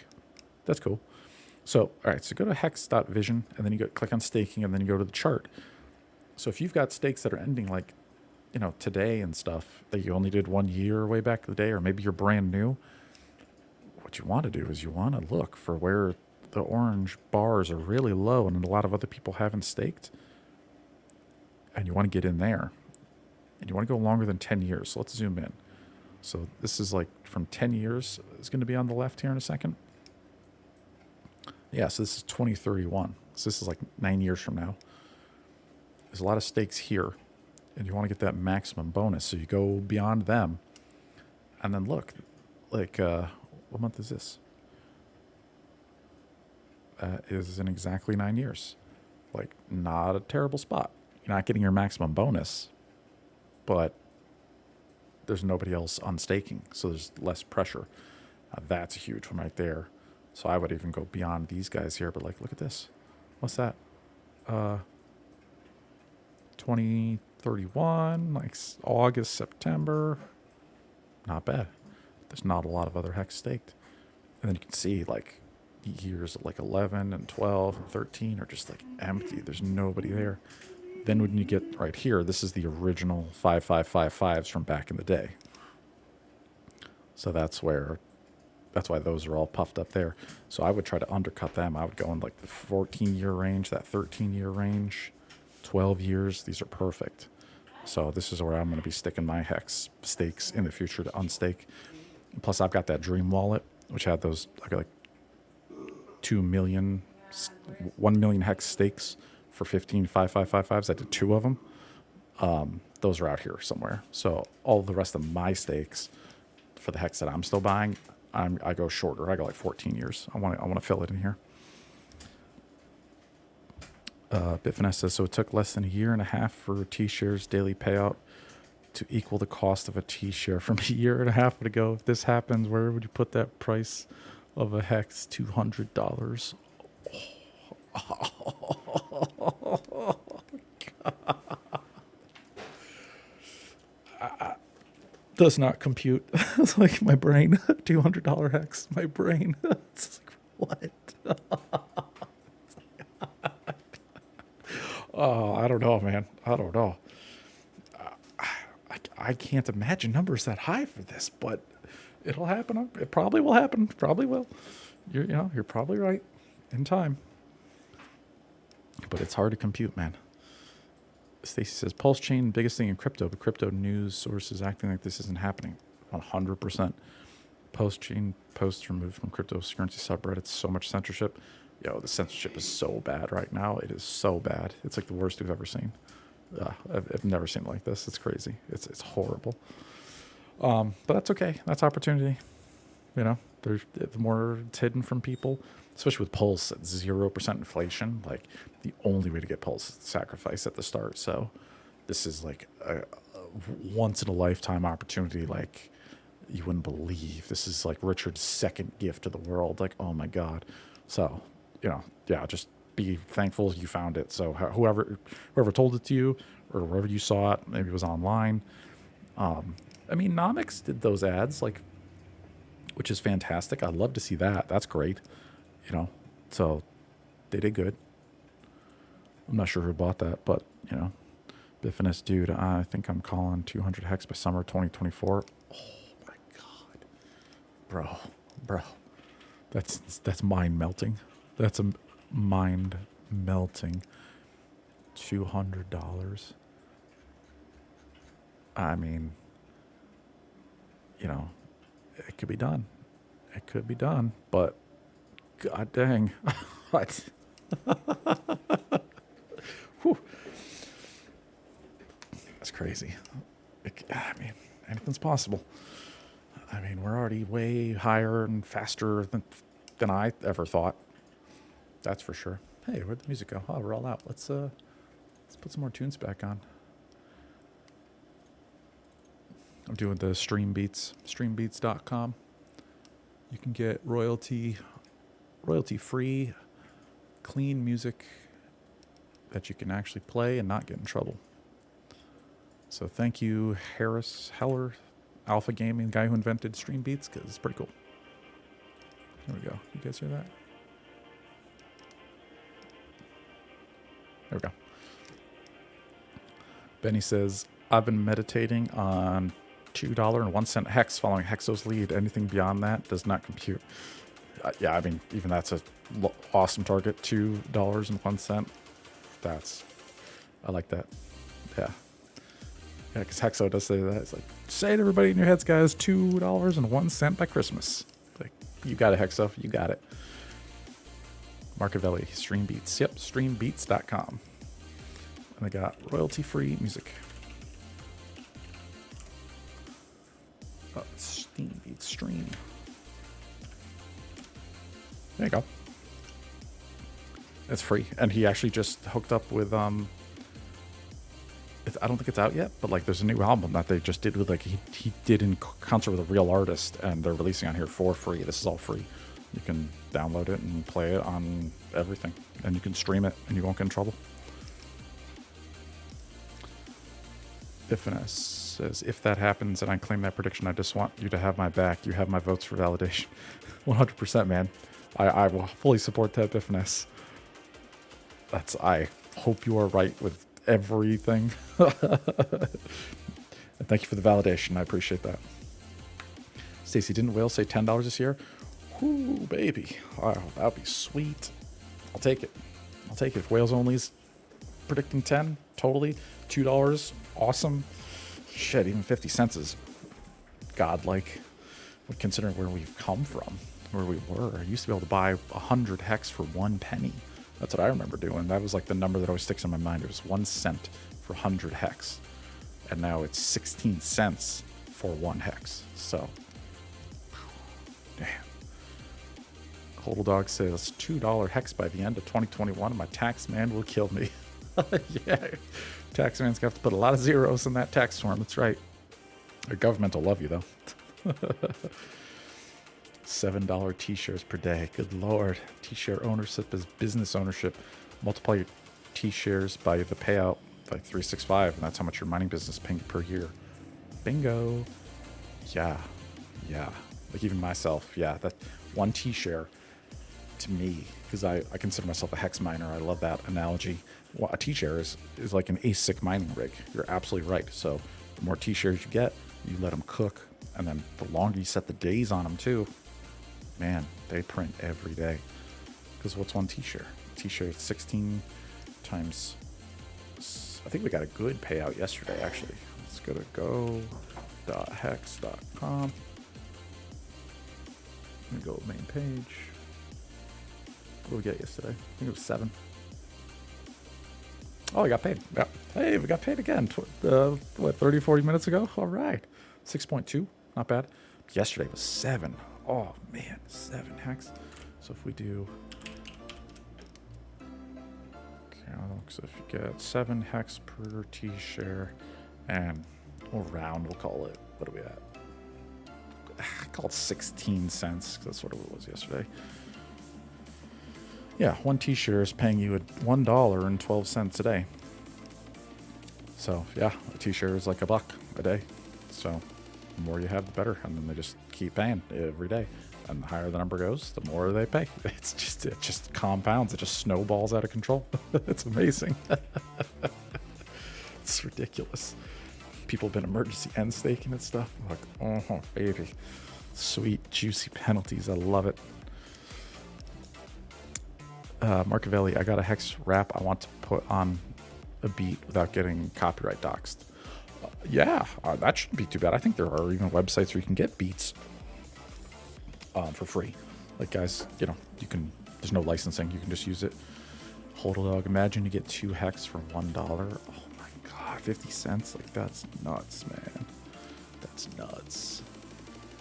Stacy says the game theory of increased emergency on staking increases as prices rises is amazing to watch. Yes, it is. Because those guys who are like, oh man, I want the money now. I'm going to ESS. Like, dude, half of all that goes right to us. And at those elevated prices, it's, I mean, the difference between a 6 hex day and a 7 hex day in the future in time, that'll add up. Big Krakowski, yo, my man. What's up, Mr. Big K? It's good to see you, dude. I'm doing great. Thanks for being here. Yeah, we're just chit-chatting, relaxing, hanging out, shooting the shit. Blue Bum says, what effect do you think encapsulated stakes that can sell shares will have? Like, yeah, because, like, I don't know. Because I think Firebun has made a smart contract that does that. So, yeah, you can, like, sell your stakes. I don't know. I don't think it's going to be that popular to start with. But maybe in a few years from now, once it's like, I don't know. Like, once hex is in dollars and T-shares are really expensive and really hard to get, then I could see that happening. But the one question I don't understand about the encapsulated stakes is, like why would you buy any part of an encapsulated stake? Like, you're not going to get paid it unless you hold it till the end, right? And obviously it's like, just price appreciation. People, it's just more speculation, but like what's the value there? Like what, I don't know. I guess I don't understand what like a T-shirt derivative would be good for. Why would you want the derivative? I would want the real asset that actually pays, right? So I don't know. But great question. I'm curious to see what happens with that smart contract. Benny Bills, look, we got paid again. It's a joke because we get paid every day. Groundhog's Day is great as a hexagon. Groundhog's Day. That's right, man. Every day, same day, except I get a little richer. But my stakes stay the same age. Hold Dog says snowballs out of control. Hell yeah, that sure does. Virtual compound interest.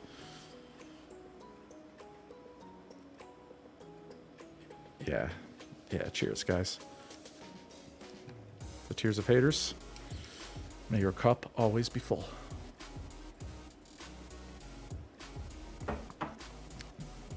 Hold a Dog, you into string beats too? Yeah, because you've got that sweet outro song. I was wondering where you got that, Hold a Dog. Where'd you get that outro? Because yours is dope. I like that. Even has pump beats. Balliot brand like that. Nice. Yeah, I don't know if I've never seen Balliot use music. It's really Duncan. Did you guys see that $90 million 2-month stake that went in today? Oh, I haven't. Peace out. T-share rate in September. Damn. What? I did not see that. Are you kidding me? Is it a Hex Whale bot?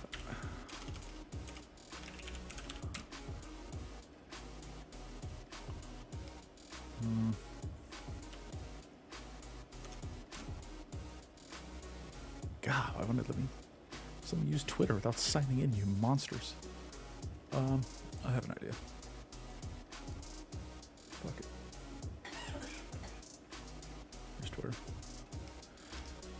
Hex. Whale. Bot.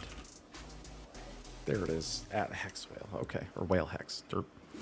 Yeah, let's take a look at this. I want to see this. Somebody staked $90 million? Oh my god, 185 million hex stake. Oh, $1 million of interest. Oh my god, they served all 91 days.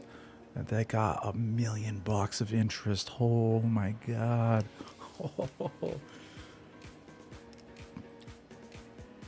Just cut her out a bit of song. It's Whale Hey Hex. Okay. Whale Hex. Yep, thank you. Dude. That's crazy. Wow. Wow, wow, wow. Monster. 33333 just sacked. Awesome.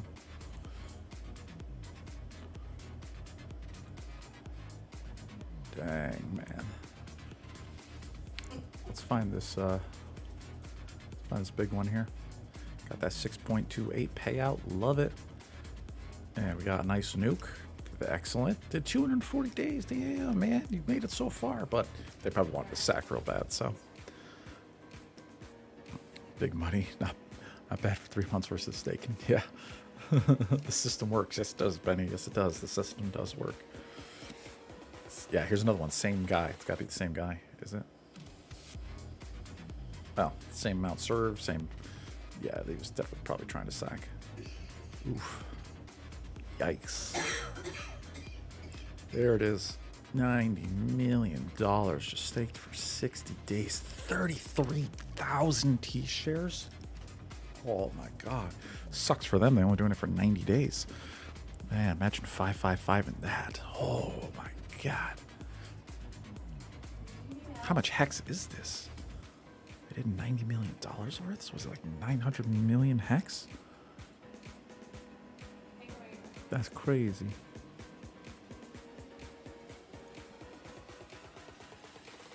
One more time. Come on, Etherscan. I know you can do it. What? Why is Etherscan down? Check my other monitor. Hold on.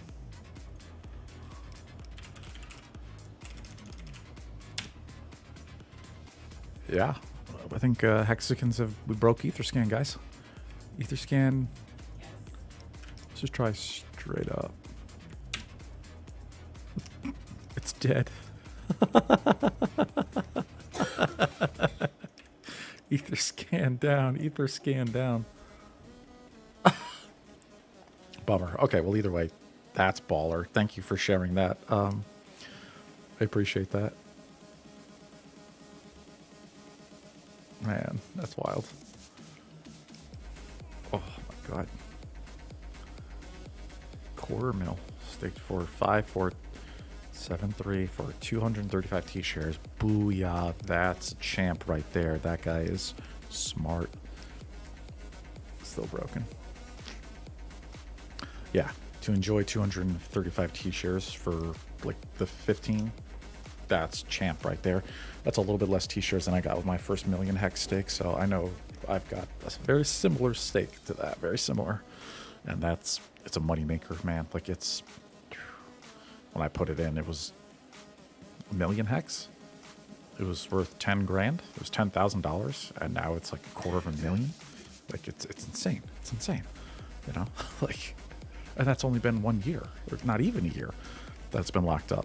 And yeah, that pays every day. So mind-boggling. It's so good that staking exists in Hex. Otherwise, like we'd just be wrecked. Like because we all would have sold already. Like the prices they're just too good. You know, like this. Yeah. If staking didn't exist, I would have been a dumbass and probably already did something like this, and already would regret it. So staking like saves you from yourself. Like it locks it up. You let it chill and you just stick to the plan. The plan is you let your stakes ride. Don't emergency unstake. You know, don't make a stake you can't do, like the time horizon. If you can't make it that long, then don't do it. Got some fat cells, which is to be expected. 12.4 million sacked. Nice. $500,000. Wow. Look at all these crazy sacrifices. 8 mil, 6 mil, 2.8. Nice. Nice. That is heavy. That puts you in the top, like, 500 in sacrificers, like, real quick. Real quick. Pretty baller.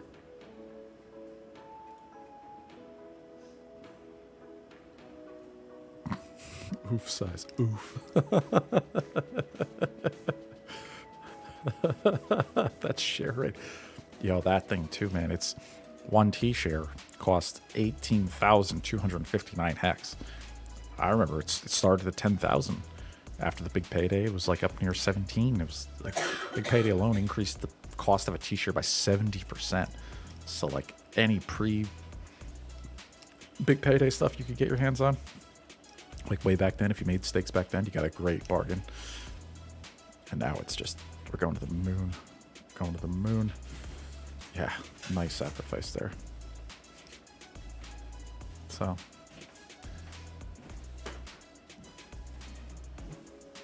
Well, all right. We're halfway through the first 5 days, guys. We're getting a good rate now. So get it in while you can, guys. If you haven't sacked yet, you could try to play the Steph thing. You could try to do Steph. If you want to play with the whales, you can wait until the last day, but I don't know, man. This is really cool too. This is actually really nice of this guys over at Staker app for doing a nice little giveaway for folks who referred and got some people on there. This is really cool, man. If you sacrifice more than 10 bucks yourself and you have one referrer that staked at least $10 for a year plus, which is like anybody who onboarded some, like if you onboarded like a friend, family, coworker, somebody you know in real life, like they probably did that. So like that's pretty easy to qualify for, and it's still open. So you guys have like, we've got 28 hours left to do this. So if you haven't used Staker app, and this also goes for people who have already used Staker app, even you guys, if you're not sure if you've referred to somebody, like anybody can do it, even if they already have an account. So feel free to, just give your friends your link and do it. And if you're a Hexagon don't have any friends, then go to apy.digital, put that in your browser or on your phone, and that's my link. Epiphanus says, Hex is currently in the DeFi category in nomics. Perhaps a category should be created called utility inside the DeFi. Hex could be the only crypto there. Yeah. But I agree that, yeah, like that would be hysterical because it is the only coin with utility. I mean, ETH does too. ETH is digital oil, right? Like that's what makes the whole blockchain work. And that's why we're switching over to Pulse. Pulse is the new digital oil. We are going to be the robber barons of old. We're going to run some validators, and we're going to have fat bags of Pulse, and we're going to be chilling. It's going to be good. It's going to be good. Hopefully transactions will cost a penny. That's what I really want. I want to be able to, go.hex.com, and then like when you click on make a stake, end a stake, anything, I want every button to like just cost a penny. Everything should cost 1 penny or less. Stacy, I wish I never bought Monero. Useful coin, but terrible price performance. Yes. Yep. Monero is awesome when it comes to privacy. Like basically you want to like buy Monero and then like send it and use it. And then the other person on the other end, they receive it and then they sell it. And it's just like, Monero is good for like when you got to get stuff done and you got to pay people and maintain your privacy. But Hex is the one to make the money for sure. Benny says, when people ask, but what's the use case? I always smile. It's funny you asked that because Hex has the only use case that matters. Yes. It's like, and the first thing if people ask that, it'd be like, it depends if they're into Bitcoin or not. That's my first question. It's like, crypto? You into crypto? It's like, if they say yes, then it's like, oh, you know about Bitcoin? They're like, yeah, of course I know about Bitcoin. So like, that's where you can start the analogies. Then they're like, well, if you like Bitcoin, this is like that, except you get paid to hold it. Like you can become a virtual miner with no hardware, and all you have to do is get the coins. It's genius, man. Richard is a fucking genius. We got to get him that Nobel Prize for economics. We need to get him that thing. Stacy says should have been in all hex. Yeah, yep. But now you know, and now you know. Now you're in all hex. I'm assuming. I'm sure you're making the switch. So you learned the lesson, and now the question is staking, and then make a ladder. I recommend a ladder. You can do it right in Staker app. Even there's nothing wrong with it. They're like a ladder button where it does one stake every year. I think for 15. That's a great tool for new folks. You just put that in, and it makes you a ladder. One click. I even think it saves on the gas because it wraps all the transactions in rockside.io is the processing. So you actually save on some gas, I think. If ETH is digital oil, Pulse is 0 point energy. I love that analogy. Really, Donka, that's funny. Yeah. We are pre-purchasing. Well, we're not purchasing anything. We are sacrificing to have fucking barrels of 0 point energy. Like, yeah, I'll take it. Or a machine that just is a 0 point energy machine, which is theoretically real. According to that guy, Ken Wheeler, and other people I've listened to, like once you find the right arch form in the magnets or in a generator, there should be theoretically a way to get infinite electrical power out of a generator if we build it right. Nobody knows how that works. Humans haven't discovered it yet. We haven't figured it out, but it should be possible. So that's pretty exciting.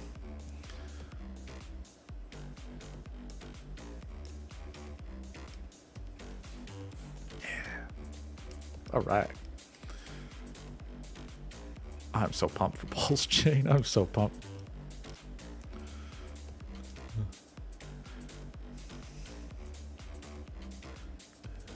Yeah, Benny. Yeah. It's like, have you heard of Bitcoin? Well, this is Bitcoin with extra features. Yeah, that's how I start. Yep, that's exactly how I like to do it. For newbie or like somebody I don't know, like somebody I'm just talking to on the street or wherever. It's to be like, oh, have you heard of Bitcoin? Because if they do that, then like that sets the whole tone. And it's like, okay, a minimal foundation, right? If you like at least believe it exists, and like, it's like, oh, do you have an account? Have you ever bought any? Like, yeah, I got a little bit. It's like, all right, that's like, you're like more than halfway there. Like the rest of the sale gets a lot easy. But if they say like, oh no, like Bitcoin, never heard of it, or Bitcoin, oh, that's a scam. It's like, oh geez, like just turn around and walk away. Don't waste your time.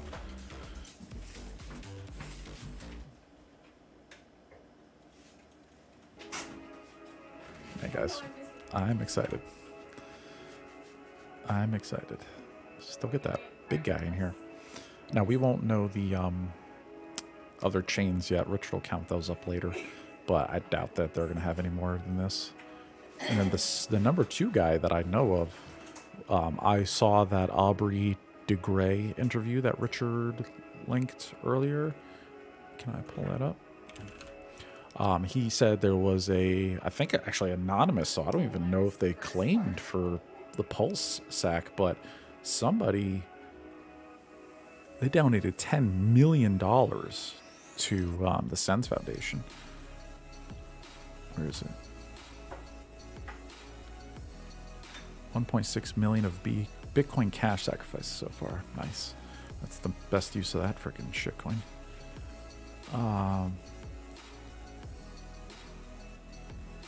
Where is it? There's a video. Here it is. Let's retweet this. Yeah, in here, Aubrey talks about, somebody did $10 million. So assuming they claim or give their info or whatever, there is somebody else in the number 2 position that I'm aware of. And then Aubrey also said there was a bunch of 1 million donations, although they get 75%. But even 10, so that's 7.5 mils. So that even a $10 million donation to Sens, and you deduct the 25%, that still puts them at $7.5 million. So they're still number 2, technically. Good old Bitcoin, Marcavelli. Old man Bitcoin. Yep, got that chunk on his stick. Actually, I'm kidding. I sold on mine the other day. I wrapped that shit in Ren. Ren worked great, by the way. Shout out to Richard again, as always. Ren Bridge BTC. Yo, this worked like a charm. It was so easy. I couldn't believe it. This was the coolest shit I've done in a long time. You basically, yeah, you send them Bitcoin. Like, you connect your MetaMask just like normal. They give you a custom address for your Bitcoin. You send it to them. It processes for 3. You gotta wait for 3 confirmations on the Bitcoin blockchain, 15 minutes each. So it takes about an hour and a half. And there's like a ticker right here on the site. It shows it. It's like a little circle around the Bitcoin. And then once it's done, like, you do another transaction. You like, once it's finished and they confirmed it, then you just like mint. I think it's just mint. It costs a little bit of ETH, and then they give you the REN BTC. And then if we go to Nomics and go REN BTC, and this should be what you get out. And this is it. This is REN BTC. And man, that was the smoothest thing I've ever done. Because I had a bunch of, or not a bunch, but I had some Bitcoin. And I didn't want to go through the exchange. I was like, you know what, fuck Coinbase. Like, I don't want that. This routed through them. And this was a life changer. So, and this below, anytime a Bitcoin maxi talks about the Lightning Network as being cool, like, oh, we'll have Lightning. It's like, bullshit, you won't. It's garbage. Lightning Network is trash. And there's 10 times more Bitcoin wrapped here on ETH than through Lightning. So Ethereum network is actually the layer 2 for Bitcoin. So Bitcoin is just like it's becoming just a wrapped token now. So that's it. This is awesome. This worked like a charm. So thank you, Richard. This was baller. I did that. Then I swapped it for Hex to pump the Hex a little bit. And then I sacked the Hex. So it doesn't hit market. So, because if Benny Bill says, I love how someone already dropped 11 mil USDC like it's nothing. Bro, I mean, that's insane. That's insane. And it's like, if they were that baller, why didn't they swap it for Hex? Like, you know what? You're right, Benny. Let's track this guy down, man. You want to do some whale watching? Who is this person? Oh, Etherscan. It's broken. No. Come back. Please. Please work. Come on. Etherscan. Is it still jacked up? Am I the only one? Can anybody else confirm in chat? Like, is Etherscan broken for you guys as well, or is it just me? Because it looks totally borked right now. I'm getting nothing on Etherscan.io. Oof. The service is unavailable. Oof. We broke it, guys. We broke it. Hexagon's too strong. Too strong. Broken here. All right, thank you, Hex King, for confirming Etherscan is broken. Awesome. Now we have to go find another blockchain explorer. Jesus, what is block explorer? Is that even a thing? Blockchain.com. Etherchain.org. That's a new one. We'll try you. Okay. Kind of ugly, but okay. Let's do a little search. Paste you in. Let's check out this $11 million number one sacrificer. Let's confirm that's the right account real quick. 039. Okay, yep. Penny bills. Yeah, we are too powerful. We broke the system. Yep, dude. Hexagon's literally just broke Etherscan. I love it. All right, let's scope this guy's wallet out. Let's snoop on him. All right, he's got a half an ETH left. It's almost $1,000. Not bad. First seen was last month of the 26th. 3 weeks ago, this wallet first received something or activated, and it was last seen yesterday. Oh my God. He still has Oh, wow, I read that wrong. I thought I was still 22 million. No, it's 22,000. Okay. He's got 22,000 US dollar coin left, but he's already sacked over 11 million. Holy crap. Damn. Resources, Ethereum block explorer 2.0. Oh, no, that's not what we want.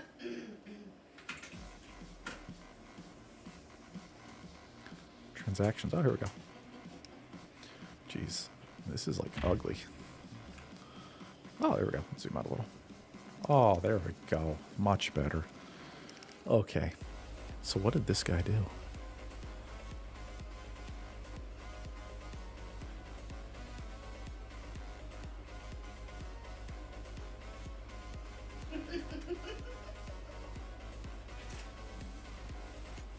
Let's check out this hash. So that's all right. So that's the sack. So that's what he did. He sent in the 11 million. Jesus. So that was like yesterday. That was like literally 23 and a half hours ago. Okay, so he did that. What else did he do? Was this him just getting the money?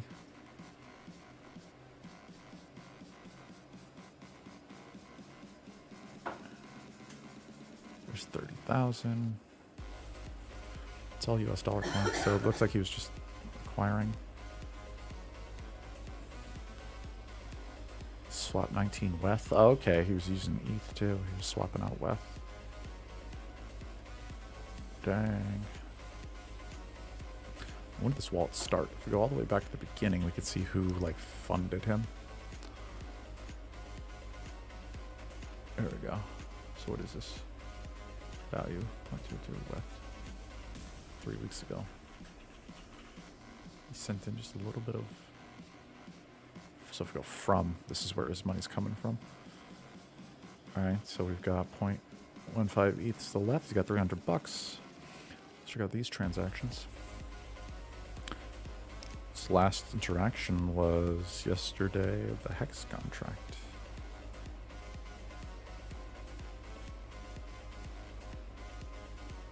Dang, 250,000 Hex. He sent. Interesting. Why would he sacrifice USDC though? Okay. What else you doing, buddy? Oh, he was. He was swapping cash for Hex. Why didn't he sacrifice the Hex? Bizarre. He must not have wanted to be exposed to the volatility, I guess. Or the TWAP. When you have that much money, it's like rounding errors at that point, so. But damn. Wow, so this guy's got a lot.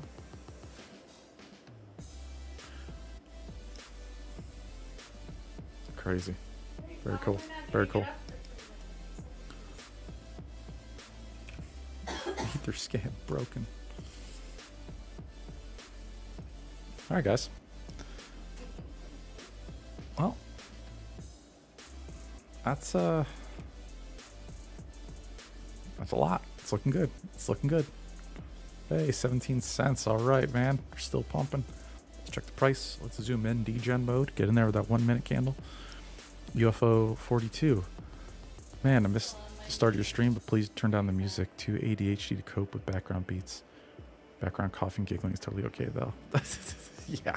But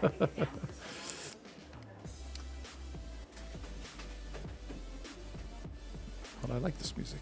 It's good. Yeah. Can actually turn it down a little.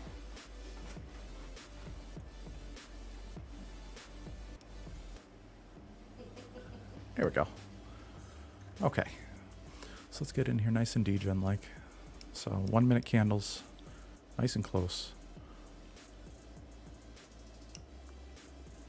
When was the last time we were below the 16 and a half? So really all day today.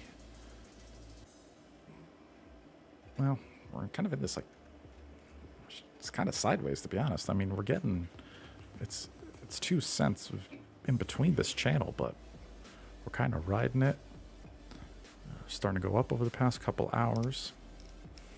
But you never know when somebody's going to walk up like that green candle. Look at that, straight from 16.4 all the way to 18 with one buy. Like, it's just the pump too strong.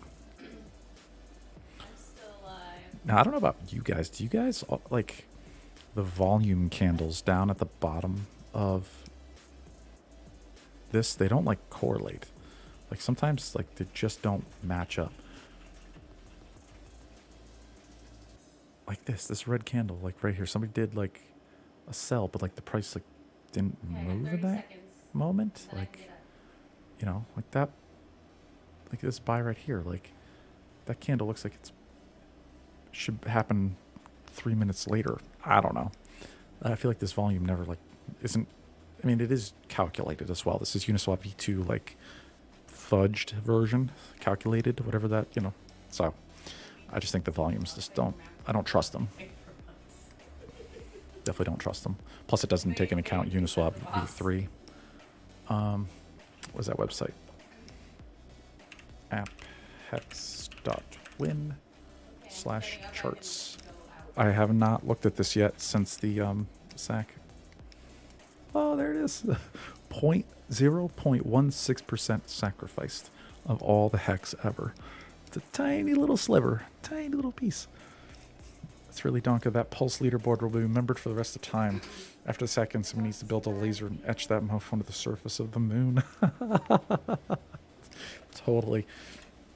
No, I just hope that other coins airdrop to that list. That's what I'd like to see. If I ever do a project on Pulse Chain, if I ever make like a smart contract or ERC20 or something, or PRC20, I would also airdrop to the sacrifice set for sure. I would use it. I have an idea. It's not wholesome though. Like I have smart contract ideas, but like they're not like good for the world or good for people. Like it's stupid stuff like gambling and games and like provably fair. Like here, I'll show you guys. I'll show you exactly what I would do. I want to fork Etherroll. Etherroll.com. It's a provably fair dice game on Ethereum.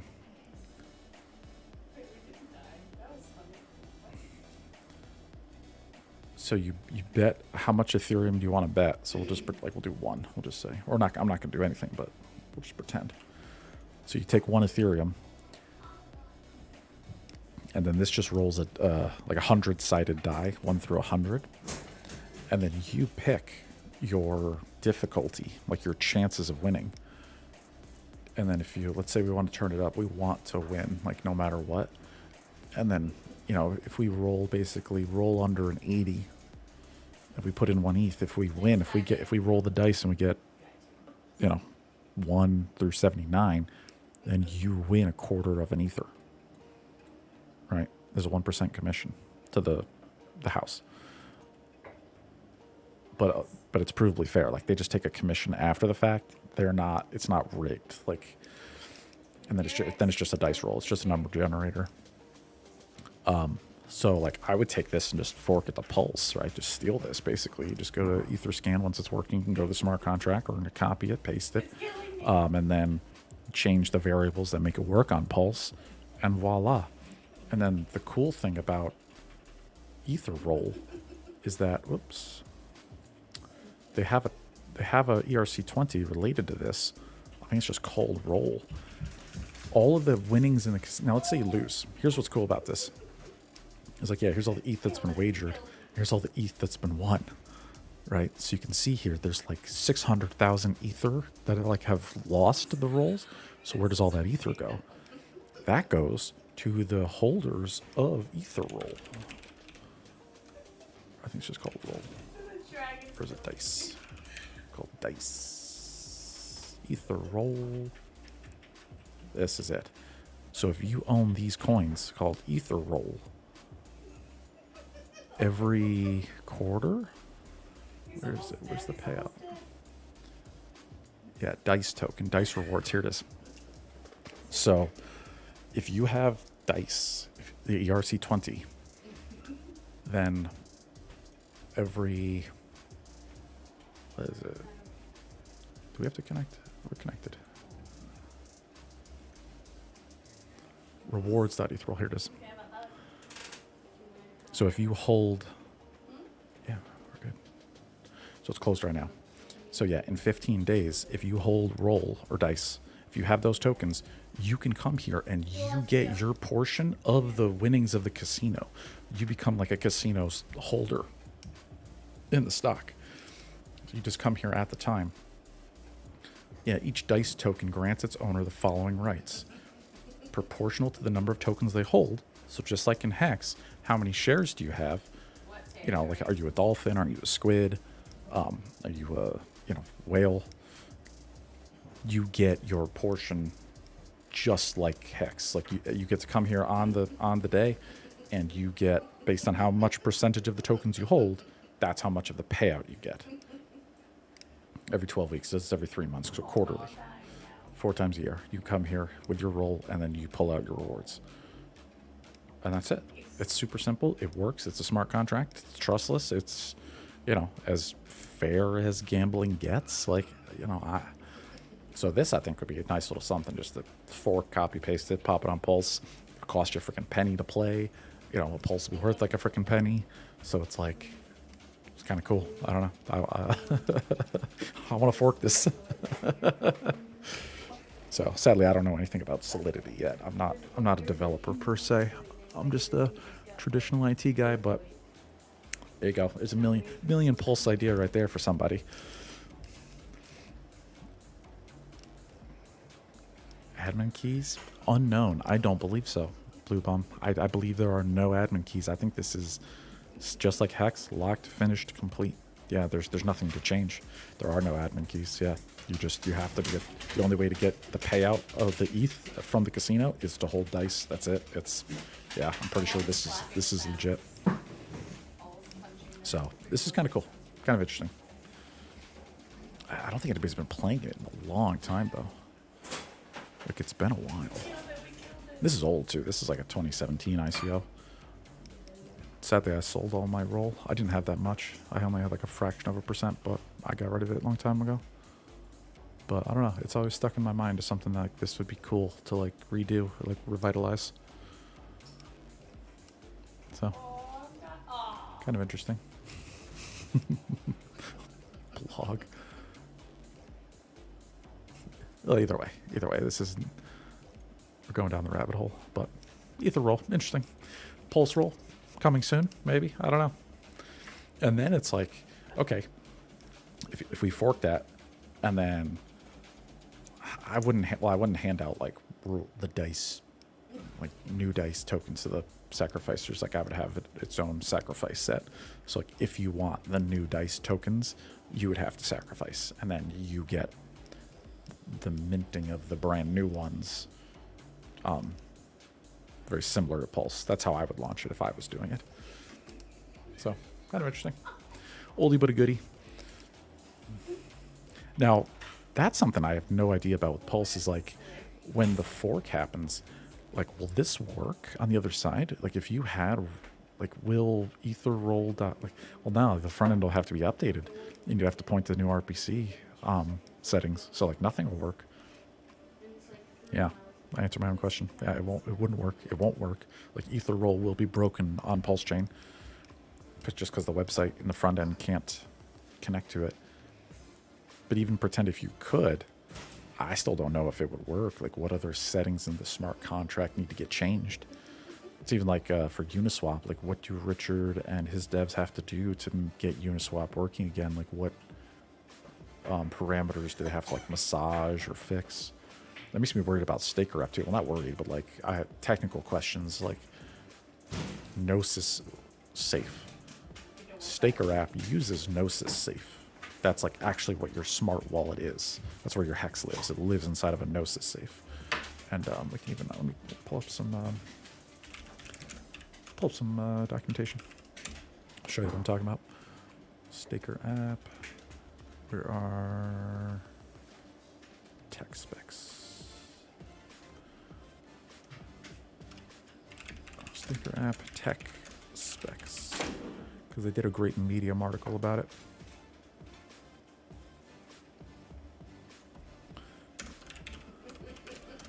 Should be over here. Yeah, here it is. So this is Staker app, our favorite smart wallet for using Hex and staking. Now, if you go, if you go to security, Blue Bum, you could just connect to it with the Pulse network. No, when MM connects, if you're on Pulse chain, I don't know, man. I don't know.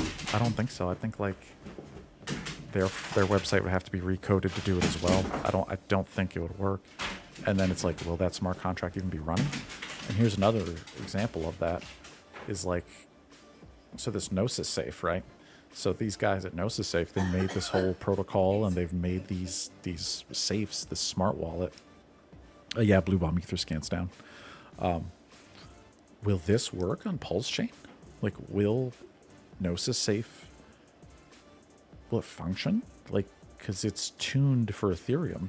Like, it's got the decimal places in for it. It's, you know, it's, I don't know. Yeah, no, these are things that I have no idea about. It's like, are these guys going to support Pulse? You know, the Gnosis Safe guys? What if they don't? What if they're like, oh, we don't care, we're not going to touch it? Well, then, like, what about Staker app? Like, Steph and Firebun going to have to go in here and, like, fiddle with these guys' code? But, you know. So, those are questions that I would love to find out. Because these guys are, like, ETH guys. So, I don't know if they're going to care about Pulse. And then it's like, well, it's like, sure, we get a snapshot of this on Pulse Chain. We get a copy of all this, but, like, will it function? Like, you know, what changes do Staker app guys have to make? Firebun and stuff, like, you know, obviously they're going to be editing their own software and the GUI and, you know, just like they did for the sacrifice button right in the app, which is pretty cool. Like, but how does this work, man? You know, and then you're even looking at the Rockside IO that Staker app uses for sending the transactions, right? Like that. So the Gnosis safe is where your Hex lives in Staker app. It's like inside that safe. And then Rockside IO, these are the guys they've partnered with. They're transaction processors. So when you click stake on Staker app, like these guys like guarantee a certain gas price and it's all like rolled up into it. Yeah, it's like an API. And like, yeah, gasless and batch mechanisms. This is the function. It's because of Rockside IO is what allows Staker app to give you a one-click staking ladder. That'll do 15 stakes in one. It's because of this technology. These guys are running their own servers too. So like they're not going to be on Pulse immediately. Like day one they won't be, right? Like I don't even know if these guys have heard of Pulse. So what does that mean for Staker app? Does that mean that the 15-year button's gone now to try to make a staking ladder in one shot? Like, you know, so just because we're forking things on Pulse, it don't mean that they're going to work. Like, you know, there's a lot of questions, a lot of apps and stuff that like, will those teams support them? Do we have to change anything? Can Richard edit their codes or contracts ahead of time? Like when he's building the first block, like when the Genesis, well, no, I guess not either. I don't know. That's a question I would ask for Richard is he tweaking any of the, like what settings of Ethereum is he tweaking? Obviously like 3-second blocks and we're changing the consensus mechanism, but like, is he going in there?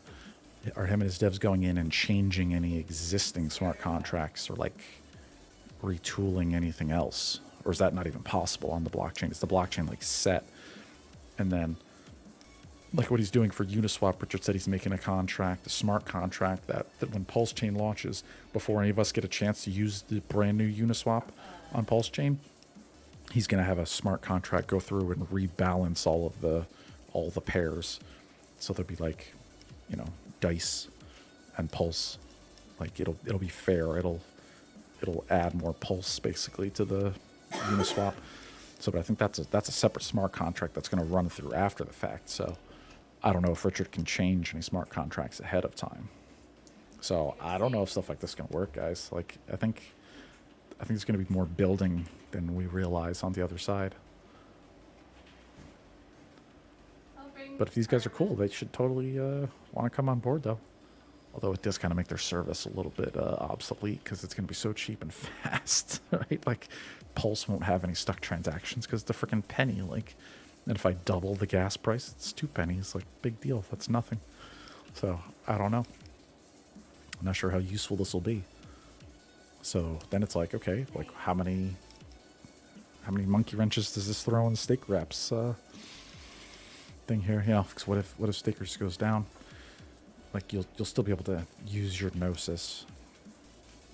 They host their own site, yeah, but they don't for Pulse. So, yeah, interesting. These are all weird things that we'll have to figure out.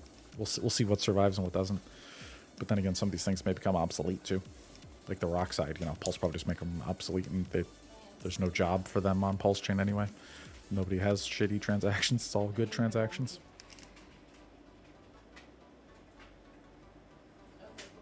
So, poor Firebun, man. He's going to have a lot of work cut out for him. Plus, I'm sure he's doing the dev work now to get ready for the public test net, which is in a couple days. So he's going to be busy, busy, busy. He's got to retool the whole Staker app probably. And then, yeah. Okay, so they haven't been repaired. But I do love Staker app, though. It is so easy. Just makes it simple, especially for friends and family and like people you onboard. It's so simple.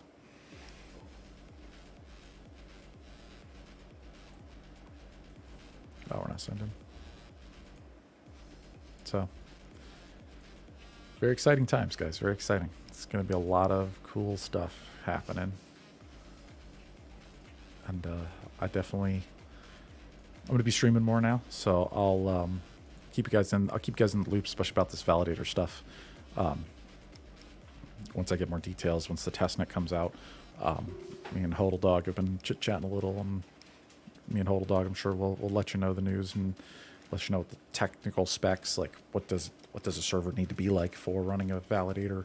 I'll be talking to Richard about that, and also the guys from Discourse, see if they want to run a server too. So it's gonna be fun. I'm excited, actually. I can't wait to try it all out. I hope there's a faucet. I want a faucet, which is like free testnet Pulse, basically. I want to be able to just go to a website, you go to MetaMask, you sign in. It'll be, you know, like this. You click the button, and it just gives you testnet Pulse for free to try. And then you can go execute transactions and do stuff. I also wonder, too, is for the testnet, I assume we're taking the full state of Ethereum. It's got to be a full copy. So we'll see about that too.